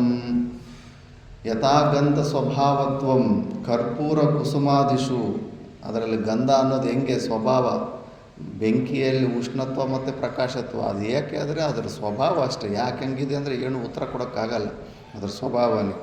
ಶೀತೋಷ್ಣತ್ವ ಸ್ವಭಾವತ್ವಂ ತಥಾ ಬ್ರಹ್ಮನಿ ಶಾಶ್ವತತ್ವಂ, ಅದೇ ಬ್ರಹ್ಮನಲ್ಲಿ ಕೂಡ ಅದು ಆನಂದ ಸ್ವರೂಪ, ಸತ್ತು ಚಿತ್ತು ಆನಂದ ಸ್ವರೂಪ ಏನಿದೆಯೋ ಅದರ ಸ್ವಭಾವನೇ ಅದು. ಆದ್ದರಿಂದ ಅದು ಹೇಗೆ ಅಂದರೆ ಕಾರಣ ಹೇಳೋಕ್ಕೋಗಲ್ಲ, ಅದರ ಸ್ವಭಾವನೇ ಹಂಗಿದೆ. ನಮ್ಮೆಲ್ಲರ ಸ್ವಭಾವನೂ ಕೂಡ ಆ ಪರಮಾನಂದನೇ. ಅದಕ್ಕೆ ನಾವು ಆ ಪರಮಾನಂದ ಸ್ಥಿತಿಯನ್ನು ಹೊಂದಬೇಕಂದ್ಬಿಟ್ಟು ಎಲ್ಲ ಪ್ರಯತ್ನಗಳು ಮಾಡ್ತಾಯಿರ್ತೀವಿ. ಆ ಶಾಸ್ತ್ರ ಏನೋ ಅದು ಆಲ್ರೆಡಿ ನಿಮ್ಮ ಹತ್ರನೇ ಇದೆ. ನೀವು ಹೊರಗಡೆ ಎಕ್ಸ್ಟ್ರಾ ಏನು ಇಟ್ಕೊಂಡಿದ್ರೆ ಅದನ್ನು ಬಿಟ್ಟುಬಿಡಿ. ಅದನ್ನು ಬಿಟ್ಟರೆ ಒಳಗಡೆ ಇರೋದು ಸಿಗುತ್ತೆ. ನಾವೇನು ಹೊರಗಡೆ ಬಿಡೋದಕ್ಕೆ ರೆಡಿ ಇಲ್ಲ. ಆದ್ದರಿಂದ ಅದು ನಮಗೆ ಸಿಗ್ತಾ ಇಲ್ಲ ಅಷ್ಟೇ. ಆದ್ದರಿಂದ ನಮ್ಮ ಸ್ವಭಾವನೇ ಅಂಥದ್ದಂತ ತಿಳ್ಕೋವಂಥ ಉಪದೇಶ ಮಾಡ್ತಾ ಇದ್ದಾನೆ.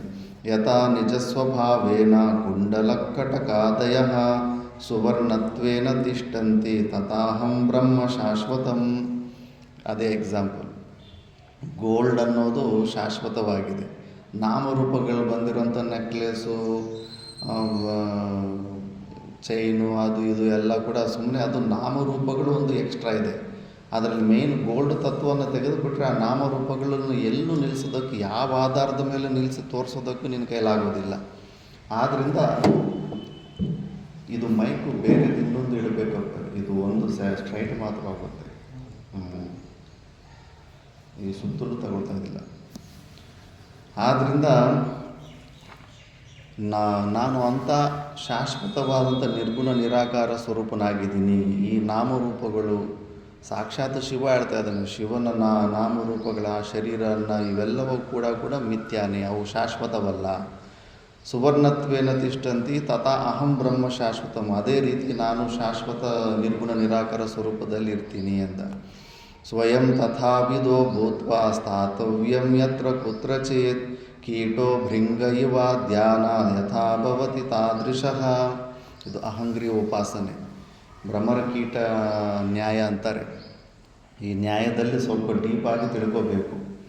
ಅದರಲ್ಲಿ ಏನಂದರೆ, ಭ್ರಮರ ಅನ್ನೋದು ಅದು ರೆಕ್ಕೆ ಇರೋಂಥ ಹುಳು. ಆ ರೆಕ್ಕೆ ಇರೋಂಥ ಹುಳು ಏನು ಮಾಡುತ್ತೆ, ಯಾವುದೋ ಒಂದು ಗ್ರೀನ್ ಕಲ್ಲರು ಕಾಳು ಇರೋಂಥ ಭೂಮಿ ಮೇಲೆ ನಡ್ಕೊಂಡು ಹೋಗ್ತಂಥ ಹುಳನ್ನು ತಗೊಂಡೋಗ್ಬಿಟ್ಟು ಅದ್ರ ಗೂಡಲ್ಲಿ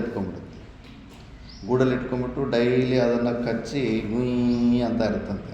ಆ ಹೆದರಿಕೆಗೆ ಆ ಹುಳ ಈ ಭ್ರಮರನ್ನೇ ಹೆದರಿಕೆಯಿಂದ ಅದನ್ನು ಚಿಂತನೆ ಮಾಡಿ ಅದು ಭ್ರಮರ ಆಗಿ ರೆಕ್ಕೆ ಇರೋ ಹುಳ ಥರ ತಯಾರಾಗುತ್ತೆ ಅನ್ನೋದು ಇದು ದೃಷ್ಟಾಂತ. ಸೈನ್ಸ್ ಏನು ಹೇಳುತ್ತಂದರೆ ಅದು ಹಂಗೆ ಚೇಂಜ್ ಆಗೋದಿಲ್ಲ. ಈ ಭ್ರಮರದ್ದು ಮೊಟ್ಟೆ ಇರುತ್ತಲ್ಲ, ಆ ಮೊಟ್ಟೆಯಲ್ಲಿ ಯೆಲ್ಲೋ ಪೋರ್ಷನ್ನು, ವೈಟ್ ಪೋರ್ಷನ್ನು ಎರಡಿರ್ತವೆ. ಇದರಲ್ಲಿ ಈ ಭ್ರಮರದಲ್ಲಿ ಏನಿರುತ್ತೆ ಅಂದರೆ ವೈಟ್ ಪೋರ್ಷನ್ ಇರೋದಿಲ್ಲ. ಆ ವೈಟ್ ಪೋರ್ಷನ್ ಮೊಟ್ಟೆ ಒಳಗಡೆ ಏನಿರುತ್ತೋ ಆ ಯೆಲ್ಲೋ ಪೋರ್ಷನ್ನು ಮರಿ. ಆ ಮರಿಗೆ ಮೊಟ್ಟೆ ಒಳಗಡೆ ವೈಟ್ ಪೋರ್ಷನ್ನು ಊಟ, ಅದು ಹಂಗಿರುತ್ತೆ. ಮತ್ತು ಇದಕ್ಕೆ ಆ ವೈಟ್ ಪೋರ್ಷನ್ನೇ ಇರೋದಿಲ್ಲ ಇದರ ಭ್ರಮರದ ಮೊಟ್ಟೆಗೆ.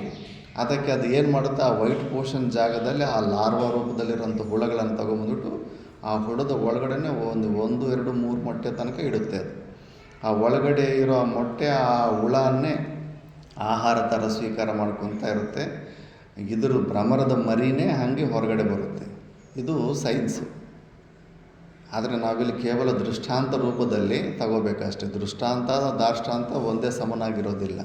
ಯಾಕಂದರೆ ಹೆಂಗೆ ಆ ಹುಳ ಭ್ರಮರನ್ನು ನೆನಪು ಮಾಡಿ ನೆನೆಸಿ ಇದಂಗೆ ಟರ್ನ್ ಆಗಿರುತ್ತಲ್ಲ, ಅದೇ ಥರ ನಾವು ನಮ್ಮ ಸ್ವರೂಪದ ಬಗ್ಗೆ ಬುದ್ಧಿಯಲ್ಲಿ ಹೆಚ್ಚು ಚಿಂತನೆ ಮಾಡ್ತಾ ಇದ್ದರೆ ಇದನ್ನು ಅಹಂಗ್ರಿ ಉಪಾಸನ ಅಂತಾರೆ. ಜ್ಞಾನ ಅಲ್ಲ ಇದು. ಆ ಥರ ಭಾವಿಸ್ಕೊತಾ ಇದ್ದೀವಿ ಇರೋ ಮನಸ್ಸು ಬುದ್ಧಿಯಲ್ಲಿ. ಬೇರೆ ಮಾರ್ಗ ಇಲ್ಲ ನಮಗೆ. ಇದೇ ಶ್ರೇಷ್ಠವಾದದ್ದು. ನಾವು ಪಾಠ ಕೇಳ್ತಾ ಇದ್ದಾಗಲೂ ಕೂಡ ನಮಗೆ ಅಹಂಗ್ರಿ ಉಪಾಸನೆ ನಡೀತಾ ಇರುತ್ತೆ. ಓಹೋ, ನಾನು ಅಂಥ ಸಚ್ಚಿದಾನಂದ ಸ್ವರೂಪ ಅಂದ್ಬಿಟ್ಟು ಈ ಥರ ಭಾವನೆ ಮಾಡ್ಕೊತ ಯಾವತ್ತೂ ಆ ಸ್ವರೂಪನೇ ನಾವು ಆಗಿಬಿಡ್ತೀವಿ. ರಾಮಕೃಷ್ಣ ಪರಮಹಂಸದ ನೋಡಿದ್ವಿ. ಸಖಿ ಬಾಬಾಕ್ಕೆ ಹೋದರೆ ಸಖಿ ಥರ ಟರ್ನ್ ಆಗಿಬಿಡ್ತಾರೆ. ಹನುಮಂತನ ಹತ್ರ ಹೋದರೆ ಹನುಮಂತನ ಥರ ಆಗಿಬಿಡ್ತಾರೆ. ಈ ಥರ ಎಲ್ಲ ಭಾವಗಳಲ್ಲಿ ಕೂಡ ನಾವು ಯಾವ ಥರ ಭಾವನೆ ಮಾಡ್ಕೊತಾ ಇರ್ತವೋ ಆ ಗುಣಗಳು ನಮ್ಮಲ್ಲಿ ಬಂದುಬಿಡ್ತಾ ಇರ್ತವೆ. ಆ ಥರ ನೀನು ನಿನ್ನ ಸ್ವರೂಪದ ಬಗ್ಗೆ ಮಹತ್ವ ಬುದ್ಧಿಯನ್ನು ಬೆಳೆಸ್ಕೊ. ಪ್ರತಿ ಕ್ಷಣ ಯಾವಾಗ ಈಗೂ ಸ್ವಲ್ಪ ಕ್ಲಿಕ್ ಆಗ್ತಾ ಇರುತ್ತೋ ಮನಸ್ಸ ವಾಚ ಕರ್ಮ, ಟಕ್ಕಂತ ನಿನಗೆ ಸ್ವರೂಪದ ಜ್ಞಾನ ನೆನಪು ಬರಬೇಕು. ಆ ನೆನಪು ಲೇಟಾಗಿ ಬಂತಂದರೆ ಇನ್ನೂ ಸಾಧನೆ ಸರಿಯಾಗಿ ಮಾಡ್ತಾ ಇಲ್ಲ. ನಿನ್ನ ಮೈಂಡು ಕಂಪ್ಲೀಟಾಗಿ ಇನ್ನೂ ಹೊರಗಡೆ ವಿಷಯಗಳಲ್ಲಿ ತುಂಬ್ಕೊಂಡ್ಬಿಟ್ಟಿದೆ. ಸ್ವರೂಪದ ಕಡೆ ತಿರುಗೋದನ್ನು ಇನ್ನೂ ಟ್ರೈನ್ ಮಾಡಿಲ್ಲ. ಟಕ್ಕಂತ ಪ್ರತಿಯೊಂದು ಆ್ಯಕ್ಷನಲ್ಲಿ ಕೂಡ ಟಕ್ಕಂತ ಆ ಸಾಕ್ಷಿ ಚೈತನ್ಯದ ಕಡೆ ಹೋಗ್ತಾ ಇರಬೇಕು. ಆ ಥರ ಅಭ್ಯಾಸ ಮಾಡಿಕೊಂಡು ಒಂದು ದಿವಸ ಅದು ನಿನ್ನ ಈ ವೃತ್ತಿ ಲಯ ಕೂಡ ಆಗ್ಬಿಡುತ್ತೆ. ಬ್ರಹ್ಮಾಕಾರ ವೃತ್ತಿಯು ಕೂಡ ಸ್ವರೂಪದಲ್ಲಿ ಉಪ್ಪಿನ ಬೊಂಬೆ ಸಮುದ್ರದ ಆಳನ್ನು ತಿಳ್ಕೊಳ್ಳೋದಕ್ಕೆ ಹೋಗಿ ಸ್ವಯಂ ಸಮುದ್ರನೇ ಹೆಂಗಾಗ್ಬಿಡುತ್ತೋ ಅದೇ ಥರ ಈ ವೃತ್ತಿ ಕೂಡ ಲಯ ಆಗಿಬಿಟ್ಟು ನಿನ್ನ ಸ್ವರೂಪದಲ್ಲೇ ನಿಲ್ತೀಯ. ಅದಕ್ಕೆ ಗುರುಗಳನ್ನು ಈಗ ನೋಡಿ, ಫಸ್ಟು ಅನೇಕ ಪ್ರಕಾರದ ಧ್ಯಾನದ ಬಗ್ಗೆ ಹೇಳ್ಬಿಟ್ಟು ಈಗ ನಿಜವಾದ ಸ್ವರೂಪಕ್ಕೆ ಬಂದರೆ ಇಲ್ಲ. ಆ ಗುರು ತತ್ವ ಅಂದರೆ ನಿನ್ನ ಸ್ವರೂಪವೇ, ನಿನ್ನ ಸ್ವಭಾವವೇ ಅಂದ್ಬಿಟ್ಟು ಆ ಗುರುವೇ ನನ್ನ ಸ್ವರೂಪವೂ ಆಗಿದೆ, ಆ ಗುರುವೇ ನನ್ನ ಸ್ವಭಾವ, ಆ ಗುರುವೇ ಎಲ್ಲವೂ ಈ ಪ್ರಪಂಚಕ್ಕೆ ಆಧಾರಭೂತವಾಗಿದೆ ಅಂದ್ಬಿಟ್ಟಿದ್ದು ಇರೋ ಸ್ವಲ್ಪ ಮನಸ್ಸು ಬುದ್ಧಿಗಳನ್ನು ಕಂಪ್ಲೀಟಾಗಿ ಆ ಸ್ವರೂಪದ ಕಡೆ ತಿರ್ಗಿಸ್ಬಿಡಬೇಕು. ಗುರು ಧ್ಯಾನಂ ತದಾ ಕೃತ್ವ ಸ್ವಯಂ ಬ್ರಹ್ಮಮಯೋ ಭವೇತ್ ಪಿಂಡೇ ಪದೇ ತಥಾ ರೂಪೇ ಮುಕ್ತಾಸ್ತೆ ನಾತ್ರ ಸಂಶಯ. ಈ ಥರ ನೀನು ಗುರು ಧ್ಯಾನ ಮಾಡ್ಕೋ. ಗುರುಗಳಂದರೆ ನಿನ್ನ ಸ್ವರೂಪವೇ, ಸಚ್ಚಿದಾನಂದ ಸ್ವರೂಪನೇ ಆಗಿದ್ದಾನೆ. ದಕ್ಷಿಣಾಮೂರ್ತಿ ಸ್ತೋತ್ರದಲ್ಲಿ ಎಲ್ಲವೂ ಕೂಡ ಗುರುವನ್ನು ತಸ್ಮೈ ಶ್ರೀ ಗುರುವೇ ನಮಃ, ಎಲ್ಲ ನಿರ್ಗುಣ ನಿರಾಕಾರ ಸ್ವರೂಪನಾದ ಪರಮಾತ್ಮನನ್ನೇ ಗುರುವಂತೂ ಒಪ್ಪಿದ್ದಾನೆ. ಯಾರೇ ಆಗಲಿ ಈ ಶರೀರ ಸಂಗಾತನ ಗುರು ಅಂತ ಅಂದ್ಕೊಂಡ್ಬಿಟ್ರೆ ಅವನು ಮೂರ್ಖನೇ, ಮಹಾಮೂರ್ಖ. ಅವನು ಅಲ್ಲವೇ ಅಲ್ಲ. ಒಳಗಡೆ ಇರೋ ಆ ಬಿಂಬರೂಪ ಚೈತನ್ಯನೇ ಗುರು ಆಗೋದಕ್ಕೆ ಸಾಧ್ಯ ಆಗುತ್ತೆ. ಈ ಶರೀರ ಸಂಗಾತ ಗುರು ಹೆಂಗಾಗೋದಕ್ಕಾಗುತ್ತೆ? ಆದ್ದರಿಂದ ನನ್ನ ಸ್ವಭಾವವೇ ನನ್ನ ಗುರು ಅನ್ನೋ ಒಂದು ಈ ಥರ ನೀನು ಮನಸ್ಸು ಬುದ್ಧಿಗಳಿಂದ ಧ್ಯಾನ ಮಾಡ್ಕೊತಾ ಇರು. ನಿನಗೆ ಮುಕ್ತಾಸ್ತೆ ನಾತ್ರ ಸಂಶಯ, ಡೌಟೇ ಬೇಡ ನಿನಗೆ. ಈ ರೂಪದಲ್ಲಿ ನೀನು ಗುರುಗಳನ್ನು ಧ್ಯಾನ ಮಾಡ್ಕೊತಾ ಇದ್ದರೆ 200% 1000% ಪಕ್ಕ ನಿನಗೆ ಮೋಕ್ಷ ಅಂದ್ಬಿಟ್ಟು. ಮತ್ತು ಪಾರ್ವತಿ ದೇವಿ ಸ್ವಲ್ಪ ಡೌಟ್ ಕೇಳಿದಳು. ಪಿಂಡಂ ಕಿಂತು ಮಹಾದೇವ ಪದಂ ಕಿಂ ಸಮುದಾಹೃತಂ ರೂಪಾತೀತಂಚ ರೂಪಂ ಕಿಂ ಏತದ್ದಾಖ್ಯಾ ಹಿ ಶಂಕರ. ಇದೇನಿದು ಪಿಂಡ ಅಂದರೆ ಏನು, ಮಹಾದೇವ ಪದ ಅಂದರೆ ಏನು, ರೂಪಾತೀತ ಅಂದರೆ ಏನು, ಇದ್ರ ಬಗ್ಗೆ ಸ್ವಲ್ಪ ಇವೆಲ್ಲ ಟರ್ಮಿನಾಲಜೀಸ್ ಆಗಮಶಾಸ್ತ್ರದಲ್ಲಿ ಬರೋದು. ಇದ್ರ ಬಗ್ಗೆ ನಿಜವಾದ ಅರ್ಥ ಏನು ಅಂತ ಕೇಳ್ತಾರೆ. ಮತ್ತು ಮಹಾದೇವರಂತಾರೆ ಪಿಂಡಂ ಕುಂಡಲಿನಿ ಶಕ್ತಿ ಪದಂ ಹಂಸಮುದಾಹೃತಂ ರೂಪಂ ಬಿಂದುರಿತಿ ಜ್ಞೇಯಂ ರೂಪಾತೀತಂ ನಿರಂಜನಂ. ಪಿಂಡ ಅಂದರೆ ಕುಂಡಲಿನಿ ಶಕ್ತಿಯನ್ನು ಪಿಂಡ ಅಂತಾರೆ. ಪದ ಅಂದರೆ ಹಂಸ ಅಂತ ಉದಾಹರಣೆ ಕೊಡ್ತಾರೆ. ರೂಪ ಅಂದರೆ ಬಿಂದು ಅಂತ ನೀನು ಅರ್ಥ ಮಾಡ್ಕೋ ಅಂತ. ರೂಪಾತೀತಂ ಅಂದರೆ ನಿರಂಜನಂ ಅಂದ್ಬಿಟ್ಟು. ಇವಂದರೆ ಏನು, ಪಿಂಡ ಅಂದರೆ ಏನಂತ, ಕುಂಡಲಿ ಶಕ್ತಿ ಅಂದರೆ ಅವುಗಳ ಬಗ್ಗೆ ನಮಗೆ ಐಡಿಯಾ ಇಲ್ಲ ಅಂದ್ಬಿಟ್ಟು. ಇದು ಷಟ್ಚಕ್ರ ಶಾಸ್ತ್ರದಲ್ಲಿ ಅದೊಂಥರ ಭಾವನೆ ಮಾಡ್ಕೊತಾರೆ. ಮೂಲಾಧಾರ ಮ್ಯಾಕ್ಸಿಮಮ್ಮು ಈ ಜ್ಞಾನ ವಿಚಾರಣೆ ಮಾಡಿದ ಮೇಲೆ ಸುಮಾರು ಜನ ಯೋಗಾಭ್ಯಾಸದ ಮಾಡ್ಕೊಂಬಿಡ್ತಾರೆ. ನಾನು ನಿಗಮಾನಂದ ಸರಸ್ವತಿ ಅವರು ನೋಡಿದ್ದೀನಿ, ಸುಮಾರು ಜನ, ಎಲ್ಲರೂ ಅಲ್ಲ, ಜೀವನ್ಮುಕ್ತ ಪುರುಷ ಚರಿತ್ರೆಯಲ್ಲಿ.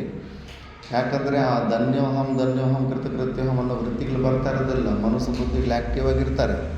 ಅವ್ರಿಗೆ ಸ್ಪಷ್ಟ ರೂಪದಲ್ಲಿ ಗೊತ್ತಾಗಿರುತ್ತೆ ಈ ಮನಸ್ಸು ಬುದ್ಧಿಗಳನ್ನು ಏನಕ್ಕೇನೋ ಪ್ರಕಾರನ ನಾವು ನಲ್ಲಿಫೈ ಮಾಡಿಬಿಟ್ರೆ ಸ್ವರೂಪ ಸಿಗುತ್ತೆ ಅಂತ. ಅದಕ್ಕೆ ಅವರು ಪ್ರಾಣಾಯಾಮಾದಿ ಯೋಗ ಮಾರ್ಗಗಳನ್ನು ಈ ಜ್ಞಾನವನ್ನು ಹೊಂದಿದ ಮೇಲೆ ಕೂಡ ಅಭ್ಯಾಸದಲ್ಲಿ ತೊಡಗಿಸ್ಕೊಂಡ್ಬಿಡ್ತಾರೆ.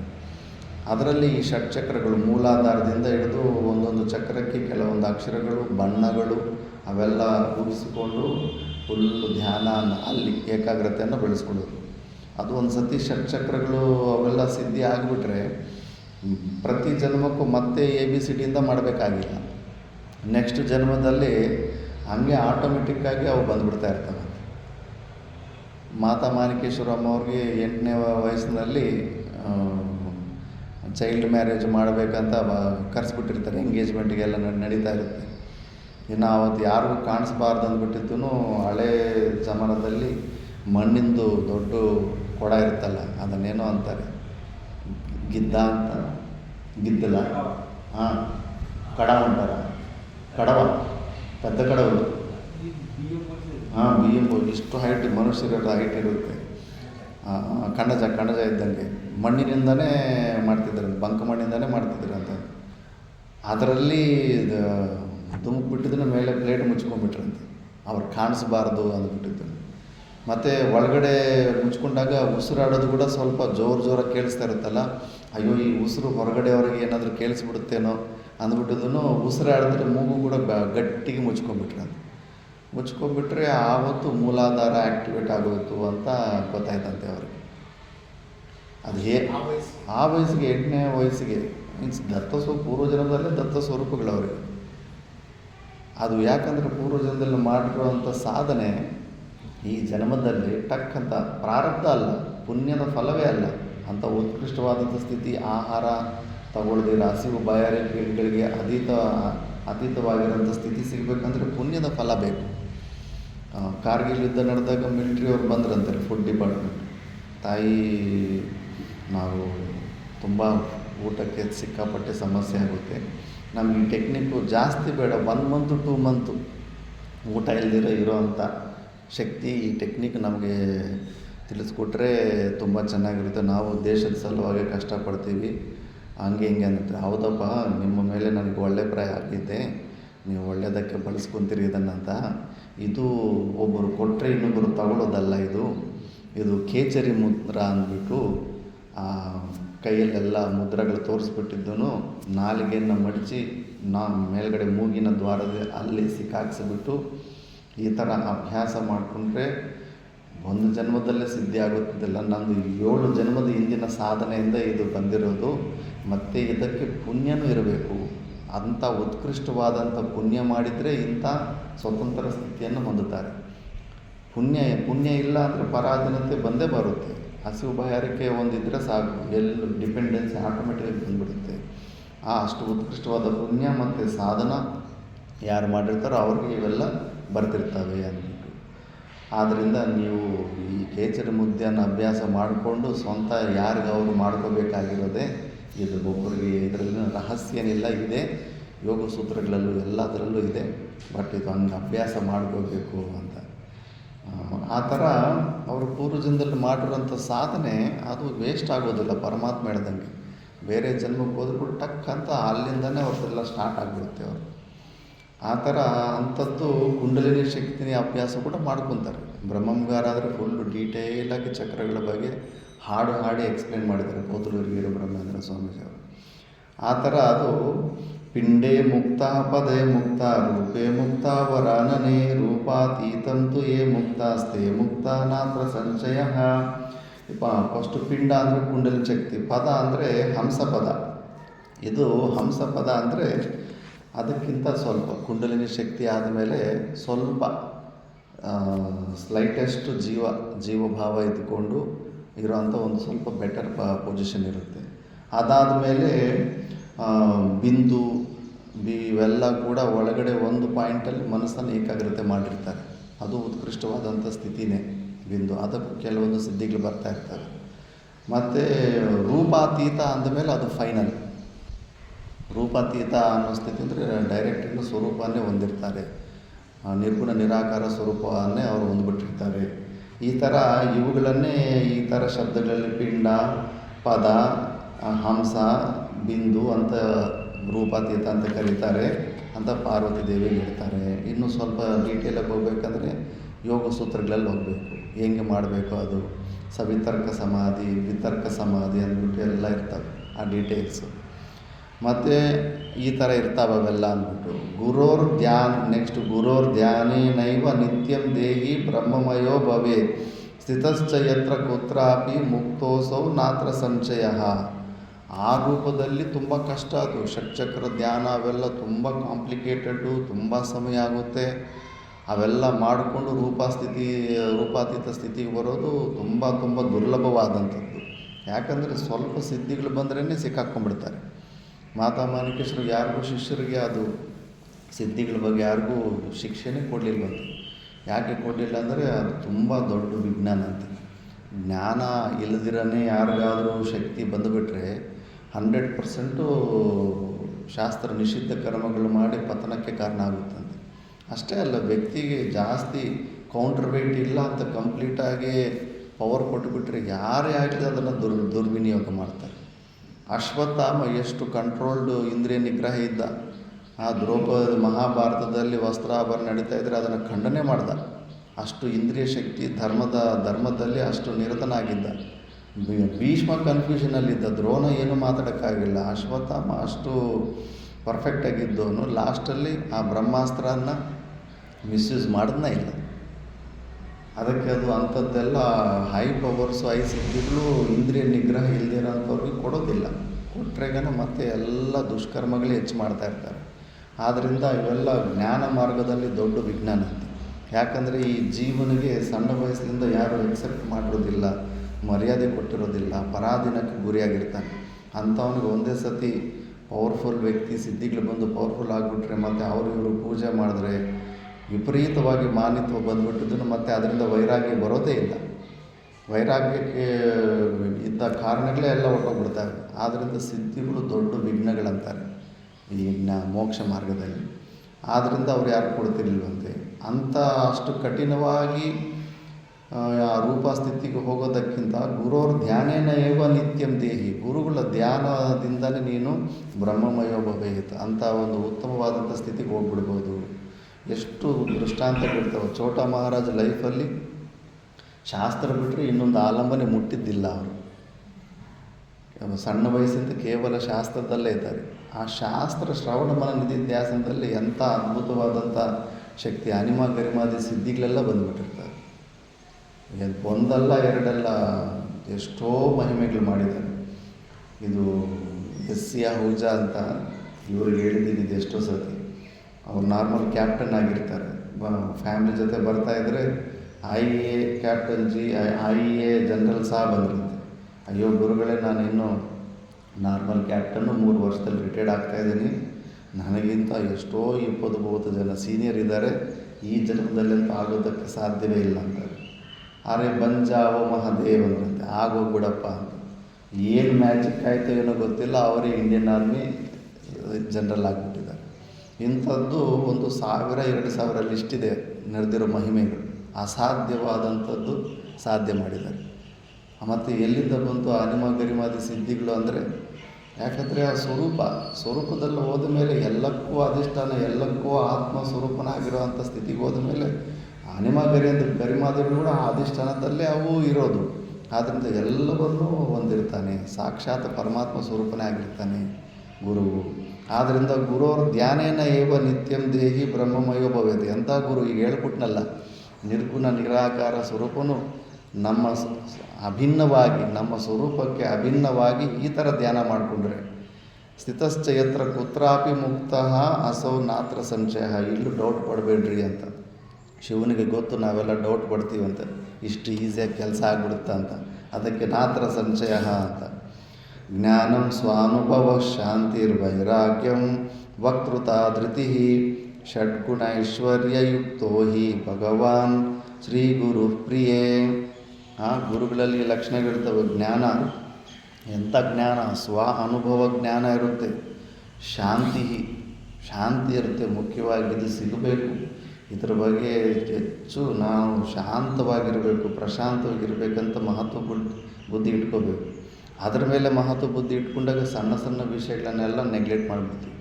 ಆ ಶಾಂತಿಯನ್ನು ಹೊಂದಬೇಕನ್ನೋ ತತ್ವ ಇಲ್ಲಾಂದರೆ ಎಲ್ಲಿ ಡಿಸ್ಟರ್ಬ್ ಆಗಬೇಕಂದ್ರೆ ಎಷ್ಟೊಂದು ಇದ್ದಾವೆ ಪ್ರಪಂಚದಲ್ಲಿ, ಎಷ್ಟೋ ವಿಷಯಗಳಿರ್ತಾವೆ ಡಿಸ್ಟರ್ಬ್ ಆಗೋದಕ್ಕೆ. ಬಟ್ ಅವೆಲ್ಲ ಬಿಟ್ಬಿಡಬೇಕು. ನಮಗೆ ಶಾಂತಿ ಮುಖ್ಯ. ಆದರೆ ಗುರುಗಳು ಪರಮಶಾಂತಿ, ಸ್ಥಿತಪ್ರಜ್ಞೆ ಲಕ್ಷಣಗಳಲ್ಲಿ ನೀನು ಯಾವುದೇ ತೊಗೊಂಡೋದ್ರೂ ಕೂಡ ಗುರುಗಳನ್ನು ಕಂಡುಹಿಡಿಯೋಕ್ಕಾಗೋದಿಲ್ಲ. ಅವೆಲ್ಲ ಅದಕ್ಕೆ ವಿಪರೀತ ಬೇಕಾದರೆ ನಾಟಕ ಮಾಡ್ತಾಯಿರ್ತಾರೆ ಅವಾಯ್ಡ್ ಮಾಡೋದಕ್ಕೆ ಜನರನ್ನು. ಆದರೆ ಈ ಶಾಂತಿಯನ್ನು ಅವ್ರು ಬಚ್ಚಿಡೋದಕ್ಕಾಗೋದಿಲ್ಲ. ಅಂಥ ಗುರುಗಳ ಹತ್ರ ನೀನು ಎಷ್ಟೇ ಉದ್ವೇಗದಲ್ಲಿರುವಂಥ ಮನಸ್ಸಿದ್ರೂ ಕೂಡ ಅಂಥವ್ರ ಹತ್ರ ಹೋದರೆ ತಣ್ಣಗಾಗ್ಬಿಡುತ್ತಂತೆ. ಸ್ವಾಮಿ ವಿಶಾಲಾನಂದ ಸರಸ್ವತಿ ಅಂತ ಅವರು ಅಲ್ಲಿ ಶಿವಾನಂದ ಆಶ್ರಮದಲ್ಲಿ ಬ್ರಹ್ಮಚಾರಿ ಆಗಿರ್ತಾರೆ. ಅಲ್ಲಿರೋ ಎಲ್ಲ ಸೀನಿಯರ್ಸ್ ಎಲ್ಲ ಫುಲ್ಲು ಫೋರ್ಸ್ ಮಾಡ್ತಾಯಿರ್ತಾರೆ. ಛೋಟಾ ಮಹಾರಾಜ ಅಂತ ಮಹಾಪುರುಷರು ಇದ್ದಾರೆ, ನೀನು ಬೆಳಗ್ಗೆ ಹೊತ್ತು ಹೋಗಿ ಅಲ್ಲಿ ಕೈಲಾಸಾಶ್ರಮಕ್ಕೆ ಹೋಗಿ ಅವ್ರ ಹತ್ರ ಪಾಠ ಯಾಕೆ ಕಲಿಯೋದಿಲ್ಲ ಅಂತ ಎಲ್ಲ ಸೀನಿಯರ್ಸು ಸಿಕ್ಕಾಪಟ್ಟೆ ಅದೇ ಮಾತಂತಿದ್ರಂತ, ಪ್ರೆಷರ್ ಆಗ್ತಿದ್ರಂತೆ. ಅವ್ರಿಗೇನೋ ಈ ಶಾಸ್ತ್ರ ಗೀಸ್ತ್ರ ಓದಿ ಮೋಕ್ಷ ಬರುತ್ತಂತ ನಂಬಿಕೆ ಇರಲಿಲ್ಲ.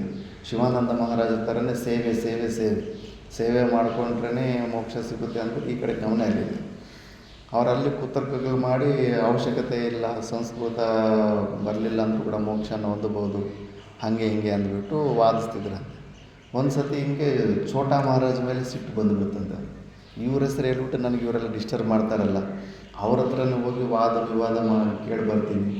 ಅಂದ್ಬಿಟ್ಟು ಛೋಟ ಮಹಾರಾಜ್ ಹತ್ರ ಫುಲ್ಲು ಮನಸ್ಸಿನಲ್ಲಿ ಕೋಪ ಇಟ್ಕೊಂಡು, ಗುರುಗಳೇ ಸಂಸ್ಕೃತ ಬರಲ್ಲ ಅಂದರೆ ಏನು ಮೋಕ್ಷ ಬರೋದಿಲ್ವಾ ಅಂತ.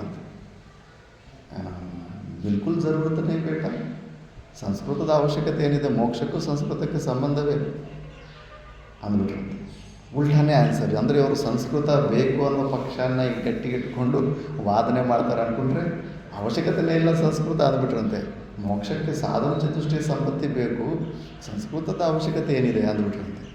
ಮತ್ತು ಅಷ್ಟು ಇವರು ಸೈಲೆಂಟ್ ಆಗಿಬಿಟ್ರಂತೆ. ಎಷ್ಟೋ ವಾದ ಮಾಡಿ ಬರಬೇಕಂತವ್ರು ಇನ್ನು ಸೈಲೆಂಟಾಗಿ ಸೈಡಲ್ಲಿ ಕೂತ್ಬಿಟ್ರಂತೆ. ಮತ್ತು ಬರೋರು ಬರ್ತಿದ್ದು ಹಂಗೆ ಹಿಂಗೆಲ್ಲ ಮಾತಾಡ್ತಿದ್ರಂತೆ. ಮತ್ತೆ ಒಂದು 20 ನಿಮಿಷ ಆದಮೇಲೆ ಮತ್ತೆ ಅಂದ್ರಂತೆ, ನೋಡಪ್ಪ, ಈ ಪ್ರಪಂಚದಲ್ಲಿ ಸಂಸ್ಕೃತ ಓದೇ ಎಲ್ಲರೂ ಜೀವನ ನಡೆಸ್ತಾ ಇದ್ದಾರಾ ಅಂದ್ರಂತೆ. ಇಲ್ಲ, ವ್ಯಾಪಾರ ಮಾಡೋವನಾಗಲಿ, ವಿಧಾಯಕನಾಗಲಿ, ಪೊಲೀಸ್ ಆಗಲಿ, ಇವರೆಲ್ಲೇನು ಸಂಸ್ಕೃತ ಕಲ್ತಿದ್ದಾರೆ? ಸಂಸ್ಕೃತ ಕಲಿಯಿಲ್ಲ ಅಂದರೂ ಅವರೆಲ್ಲ ಜೀವನ, ಪ್ರಪಂಚದಲ್ಲಿ ಎಲ್ಲರ ಜೀವನ ನಡೀತಾ ಇದೆ. ಮತ್ತು ಅವ್ರ ಸಲುವಾಗಿ ಸಂಸ್ಕೃತ ಅಲ್ಲ, ಪ್ರಪಂಚದಲ್ಲಿರುವಂಥ ಜನರ ಸಲುವಾಗಿ ಸಂಸ್ಕೃತ ಅವ್ರಿಗೇನು ಬೇಕಾಗಿಲ್ಲ. ಸಂಸ್ಕೃತ ಇಲ್ಲ ಅಂದರೆ ಅವ್ರ ಜೀವನ ಅವ್ರು ನಡೀತಾ ಇದೆ. ಮತ್ತು ಈ ಸಂಸ್ಕೃತ ಭೂಲೋಕದಲ್ಲಿ ಯಾರ ಸಲುವಾಗಿ ಬಂದಿದೆ ಅಂತ ಯೋಚನೆ ಮಾಡುವಂಥ. ಸಂಸ್ಕೃತ ಬಂದಿರೋದೇ ಮೋಕ್ಷನ ಹೊಂದಬೇಕು ಅಂದ್ಕೊಂಡಿರೋ ಅಂಥವ್ರಿಗೆ, ಮೋಕ್ಷನ ಹೊಂದಬೇಕು ಅಂದ್ಕೊಂಡಿರೋರಿಗೆ, ಅನಾತ್ಮ ವಸ್ತುಗಳಿಂದ ಮನಸ್ಸನ್ನು ಈ ಕಡೆ ತಿರ್ಗ್ಸೋಕ್ಕೆ ಆಗದೇ ಇರೋ ಅಂಥವ್ರಿಗೆ ಅವ್ರಿಗೊಂದು ಆಲಂಬನೆ, ಶಾಸ್ತ್ರ ಬೇಕಲ್ಲ. ಶಾಸ್ತ್ರವನ್ನು ಯಥಾರ್ಥವಾಗಿ ತಿಳ್ಕೊಳ್ಳೋದಕ್ಕೆ ಒಂದು ಆಲಂಬನೆಯ ಸಲುವಾಗಿ, ಮೋಕ್ಷದ ಸಲುವಾಗಿ ಸಂಸ್ಕೃತ, ಮೋಕ್ಷನ ಹೊಂದಬೇಕನ್ನೋರ ಸಲುವಾಗಿ ಸಂಸ್ಕೃತ ಇರೋದು. ಲೋಕದಲ್ಲಿ ಬೇರೆ ಕೆಲಸಗಳು ಅವ್ರಿಗೆ ಬೇಕಾಗಿಲ್ಲ. ಸಂಸ್ಕೃತ ಇರೋದು ನಮ್ಮಂಥವ್ರಿಗೆ, ಮುಮುಕ್ಷುಗಳ ಸಲುವಾಗಿ ಇರೋದು ಸಂಸ್ಕೃತ. ನೋಡು, ಅಂತಃಕರಣ ಅಷ್ಟು ಈಸಿಯಾಗಿ ಸಂಸಾರದಿಂದ ಒಂದೇ ಸತಿ ಮನಸ್ಸನ್ನು ಡ್ಯಾಮು, ನೀರು ಬರ್ತಾ ಇರುತ್ತಲ್ಲ, ಸುಮ್ಮನೆ ಕಟ್ಟೆ ಹಾಕಿ ನೀರು ಕಟ್ಟೆ ಹಾಕಿದ್ರೆ ಸ್ವಲ್ಪ ತಡೆಯುತ್ತೆ. ಅದು ತುಂಬಿದ ಮೇಲೆ ಕಟ್ಟೆಯನ್ನು ಹರ್ಕೊಂಡು ಹೊಟ್ಟೋಗ್ಬಿಡುತ್ತೆ. ಮನಸ್ಸನ್ನು ನೀನು ಬಲವಂತವಾಗಿ ಹಂಗೆ ನಿಲ್ಲಿಸೋದಕ್ಕಾಗೋದಿಲ್ಲ. ಅದಕ್ಕೆ ಒಂದು ಚಾನಲ್ ಮಾಡಬೇಕಂತೆ. ನೀರು ಹೋಗೋದಕ್ಕೆ ಸೈಡಲ್ಲಿ ಯಾವುದೋ ಒಂದು ಚಾನಲ್ ಮಾಡಿ ಬಿಡಬೇಕು, ಎಕ್ಸ್ಟ್ರಾ ನೀರು ಬಂದಿದ್ದಕ್ಕೆ ಸಪ್ರೇಟಾಗಿ ಹೋಗೋದಕ್ಕೆ. ಅದೇ ಥರ ಮನಸ್ಸನ್ನು ನಾವು ಅನಾತ್ಮ ಸಂಸಾರದ ಕಡೆಯಿಂದ ಭಗವಂತನ ಕಡೆ ತಿರ್ಸೋದಕ್ಕೆ ಇರೋವಂಥ ಆಲಂಬನೆ ಈ ಶಾಸ್ತ್ರ. ಈ ಶಾಸ್ತ್ರದ ಆಲಂಬನೆ ಇಟ್ಕೊಳ್ಳೋದಕ್ಕೆ ಇವೆಲ್ಲ ಬಂದಿರೋದು, ಸಂಸ್ಕೃತ ಇವೆಲ್ಲ ಅಂದ್ಬಿಟ್ಟಿದ್ದನು. ಹಂಗೆ ಅವ್ರಿಗೆ ಅದರ ಮೇಲೆ ರುಚಿ ತರಿಸಿ ಮತ್ತು ಅವರಲ್ಲೇ ಲಘು ಸಿದ್ಧಾಂತ ಕೌಮುದಿ ಎಲ್ಲ ಚೆನ್ನಾಗಿ ಅಧ್ಯಯನ ಮಾಡಿ ದಯಾನಂದ ಸರಸ್ವತಿ ಆಶ್ರಮದಲ್ಲಿ ಮೊದಲನೇ ಆಚಾರ್ಯ ಇವರೇ ವಿಶಾರದಾನಂದ ಸರಸ್ವತಿ ಅಂತ. ಈಗ ಮೈಸೂರಿನಲ್ಲಿದ್ದಾರೆ, ನೀವು ನೋಡಿದ್ದೀರಲ್ಲ ಅವ್ರನ್ನ. ಈಗೆಲ್ಲ ಬರೀ ಇಂಗ್ಲೀಷಲ್ಲೇ ಪಾಠ ಮಾಡ್ತಾ ಇರ್ತಾರೆ. ಹಾಗೆ ಮಹಾಪುರುಷರ ಹತ್ರ ಜಗಳ ಮಾಡಬೇಕಂತ ಹೋಗಿರೋರು ಕೂಡ ಹೆಂಗೆ ಕನ್ವರ್ಟ್ ಆಗಿಬಿಡ್ತಾರೆ. ಇವರೇ ಅವರ ಶಾಂತಿ ತತ್ವ ಹಂಗಿರುತ್ತೆ. ಮತ್ತು ವೈರಾಗ್ಯ ಇದು ಮುಖ್ಯ. ಕಂಫರ್ಟ್ ಝೋನು ಬೆಳೀತಾ ಹೋಗ್ತಾ ಇದೆಯಾ, ಇಲ್ಲ ವೈರಾಗ್ಯದ ಕಡೆ ಹೆಜ್ಜೆ ಆಗ್ತಾ ಇದೆಯಾ ಅಂದ್ಬಿಟ್ಟು ಅದು ನೋಡ್ಕೊತಾ ಇರಬೇಕು. ವೇದಾಂತದಲ್ಲಿ ಯಾರಿಗಾದ್ರೂ ವೇದಾಂತ ಅರ್ಥ ಆಗಿದೆ ಅಂದರೆ ಇದು ಕಾಣಿಸ್ತಾ ಇರಬೇಕು ವೈರಾಗ್ಯ. ಇನ್ನೂ ಗ್ಯಾಡ್ಜೆಟ್ಸು ಪರಿಗ್ರಹ ನಡೀತಾ ಇದೆ, ಇಲ್ಲ ಇರೋ ಗ್ಯಾಡ್ಜೆಟ್ಸೇ ಸಾಕು, ಇರೋ ಗ್ಯಾಡ್ಜೆಟ್ಸನ್ನೇ ಒಂದೊಂದೇ ತೆಗೆದು ಪಕ್ಕಕ್ಕೆ ಇಡ್ತಾ ಇದ್ದಾನೆ, ಇಲ್ಲ ಇನ್ನೂ ಗ್ರಹಣ ಮಾಡ್ತಾ ಇದ್ದಾನೆ. ಇದರಲ್ಲಿ ಗೊತ್ತಾಗ್ಬಿಡುತ್ತೆ ವೇದಾಂತ ಇನ್ನೂ ಸರಿಯಾಗಿ ಅರ್ಥ ಆಗಿಲ್ಲ ಅಂತ. ವೈರಾಗ್ಯ ಹೆಚ್ಚಾಗ್ತಾ ಇರಬೇಕು ದಿನ ದಿನ ದಿನ ದಿನ ದಿನ ದಿನ. ಅದು ಬಿಟ್ಟು ಸುಮಾರು ಜನ ಹಿಂಗೆ ಜೋಕ್ ಮಾಡ್ತಾ ಇರ್ತಾರೆ. ವೇದಾಂತ ಕೇಳಿದ ಮೇಲೆ ಇನ್ನೂ ಆಸೆ ಸೈಜು, ಕಂಫರ್ಟ್ ಸೈಜು ಇನ್ನೂ ದೊಡ್ಡದಾಗ್ತಾ ಹೋಗ್ತಾ ಇರುತ್ತೆ ಹೊರತು ಕಡಿಮೆನೇ ಆಗ್ತಾಯಿಲ್ಲ. ಎಲ್ಲನೂ ಬೆಳೆಸ್ಕೊತಾನೆ ಹೋಗ್ತಾ ಇರ್ತಾರೆ. ಅನಾತ್ಮ ವಸ್ತುನ ತಿರಸ್ಕಾರ ಬೇಕಾಗಿಲ್ಲ ಅನ್ನೋ ಮಾತು ಬರ್ತಾರೆ. ಇನ್ನೂ ಬೇಕು ಅನ್ನೋ ತತ್ವನೇ ಬೆಳೀತಾ ಹೋಗ್ತಾ ಇರುತ್ತೆ. ಆದ್ದರಿಂದ ಈ ವೈರಾಗ್ಯ ಇರಬೇಕು ಗುರುಗಳಲ್ಲಿ. ವಕ್ತೃತ, ಆ ಸ್ವರೂಪದ ಬಗ್ಗೆ ಗುರುಗಳು ಶಿಷ್ಯರು ಕೇಳಿರೋ ಪ್ರಶ್ನೆಗೆ ಸರಿಯಾಗಿ ಸಮಾಧಾನ, ಅವ್ರಿಗೆ ತಕ್ಕಂಥ ಸಮಾಧಾನ ಕೊಡುವಂಥ ವಾಕ್ಚಾತುರ್ಯನೂ ಇರಬೇಕು. ಅರ್ಥ ಆಗದೇ ಇರೋಂಥ ಮಾತಾಡಿದ್ರೆ ಶಿಷ್ಯನಿಗೇನು ಅರ್ಥ ಆಗುತ್ತೆ? ಆ ವಕ್ತೃತ ಇರಬೇಕು. ಮತ್ತು ಧೃತಿ, ಆ ಧೈರ್ಯ, ಆ ಧೃತಿ ಹೆಂಗಿರುತ್ತೆ, ಪ್ರಪಂಚದಲ್ಲಿ ಎಂಥ ವಿಷಯದಲ್ಲೂ ಯಾರಿಗೂ ಹೆದರೋ ಅಂಥ ಸ್ಥಿತಿ ಇರೋದಿಲ್ಲ. ಆ ಮಹಾ ಸಾಮ್ರಾಟ್ ಚಕ್ರವರ್ತಿ ಥರ ಇರ್ತಾರೆ. PM ಆಗಿರ್ಬೋದು, CM ಆಗಿರ್ಬೋದು, ಎಲ್ಲ ಅಲ್ಲೇ ಬಂದು ತಲೆ ಬಗ್ಸ್ಬೇಕು ಹೊರತು ಅವ್ರ ಸ್ವರೂಪ, ಅವ್ರ ತೇಜಸ್ ಹತ್ರ ಅವರೇ ಅಭಿಭೂತ ಆಗಿಬಿಡ್ತಾರೆ. ನಕ್ಷತ್ರಗಳು ಡೇ ಟೈಮ್ ಇದ್ದರೂ ಕೂಡ ಸೂರ್ಯ ಬಂದ ಮೇಲೆ ಹೆಂಗೆ ಕಾಣಿಸ್ತೀರ ಹಂಗೆ ಮಾಯ ಆಗಿಬಿಡ್ತಾವೋ, ಅದೇ ಥರ ಅವರು ತೇಜಸ್ಸು ಮುಂದೆ, ಬ್ರಹ್ಮ ತೇಜಸ್ಸು ಮುಂದೆ ಮಿಕ್ಕಿದವರು ಆಟೋಮೆಟಿಕ್ಕಾಗಿ ಹಂಗೆ ಶ್ರಿಂಕ್ ಆಗಿಬಿಡ್ತಾರೆ. ಅಂಥ ಧೃತಿ ಇರುತ್ತೆ ಅವರಲ್ಲಿ.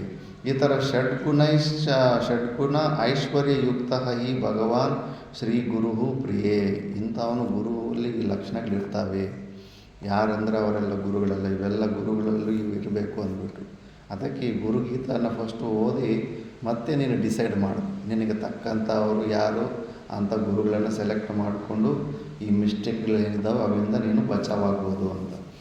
ಗುರು ಶಿವೋ ಗುರುರ್ದೇವೋ ಗುರುರ್ಬಂಧು ಶರೀರಿನಾಂ ಗುರುರಾತ್ಮ ಗುರುರ್ಜೀವೋ ಗುರೋರನ್ಯತ್ರ ವಿದ್ಯತೆ. ಇನ್ನು ಎಲ್ಲ ನಿರ್ಗುಣ ನಿರಾಕಾರ ಸ್ವರೂಪನಾದ ಪರಮಾತ್ಮದಲ್ಲೇ ಇವೆಲ್ಲ ಕೂಡ ಮಾಯಾ ವಿಶಿಷ್ಟ ಚೈತನ್ಯದಿಂದ ಭ್ರಾಂತಿ ರೂಪದಲ್ಲಿ ಪ್ರತೀತಿ ಇರೋದರಿಂದ ಪ್ರತಿಯೊಂದು ಕೂಡ ಗುರುದೇವರೇ.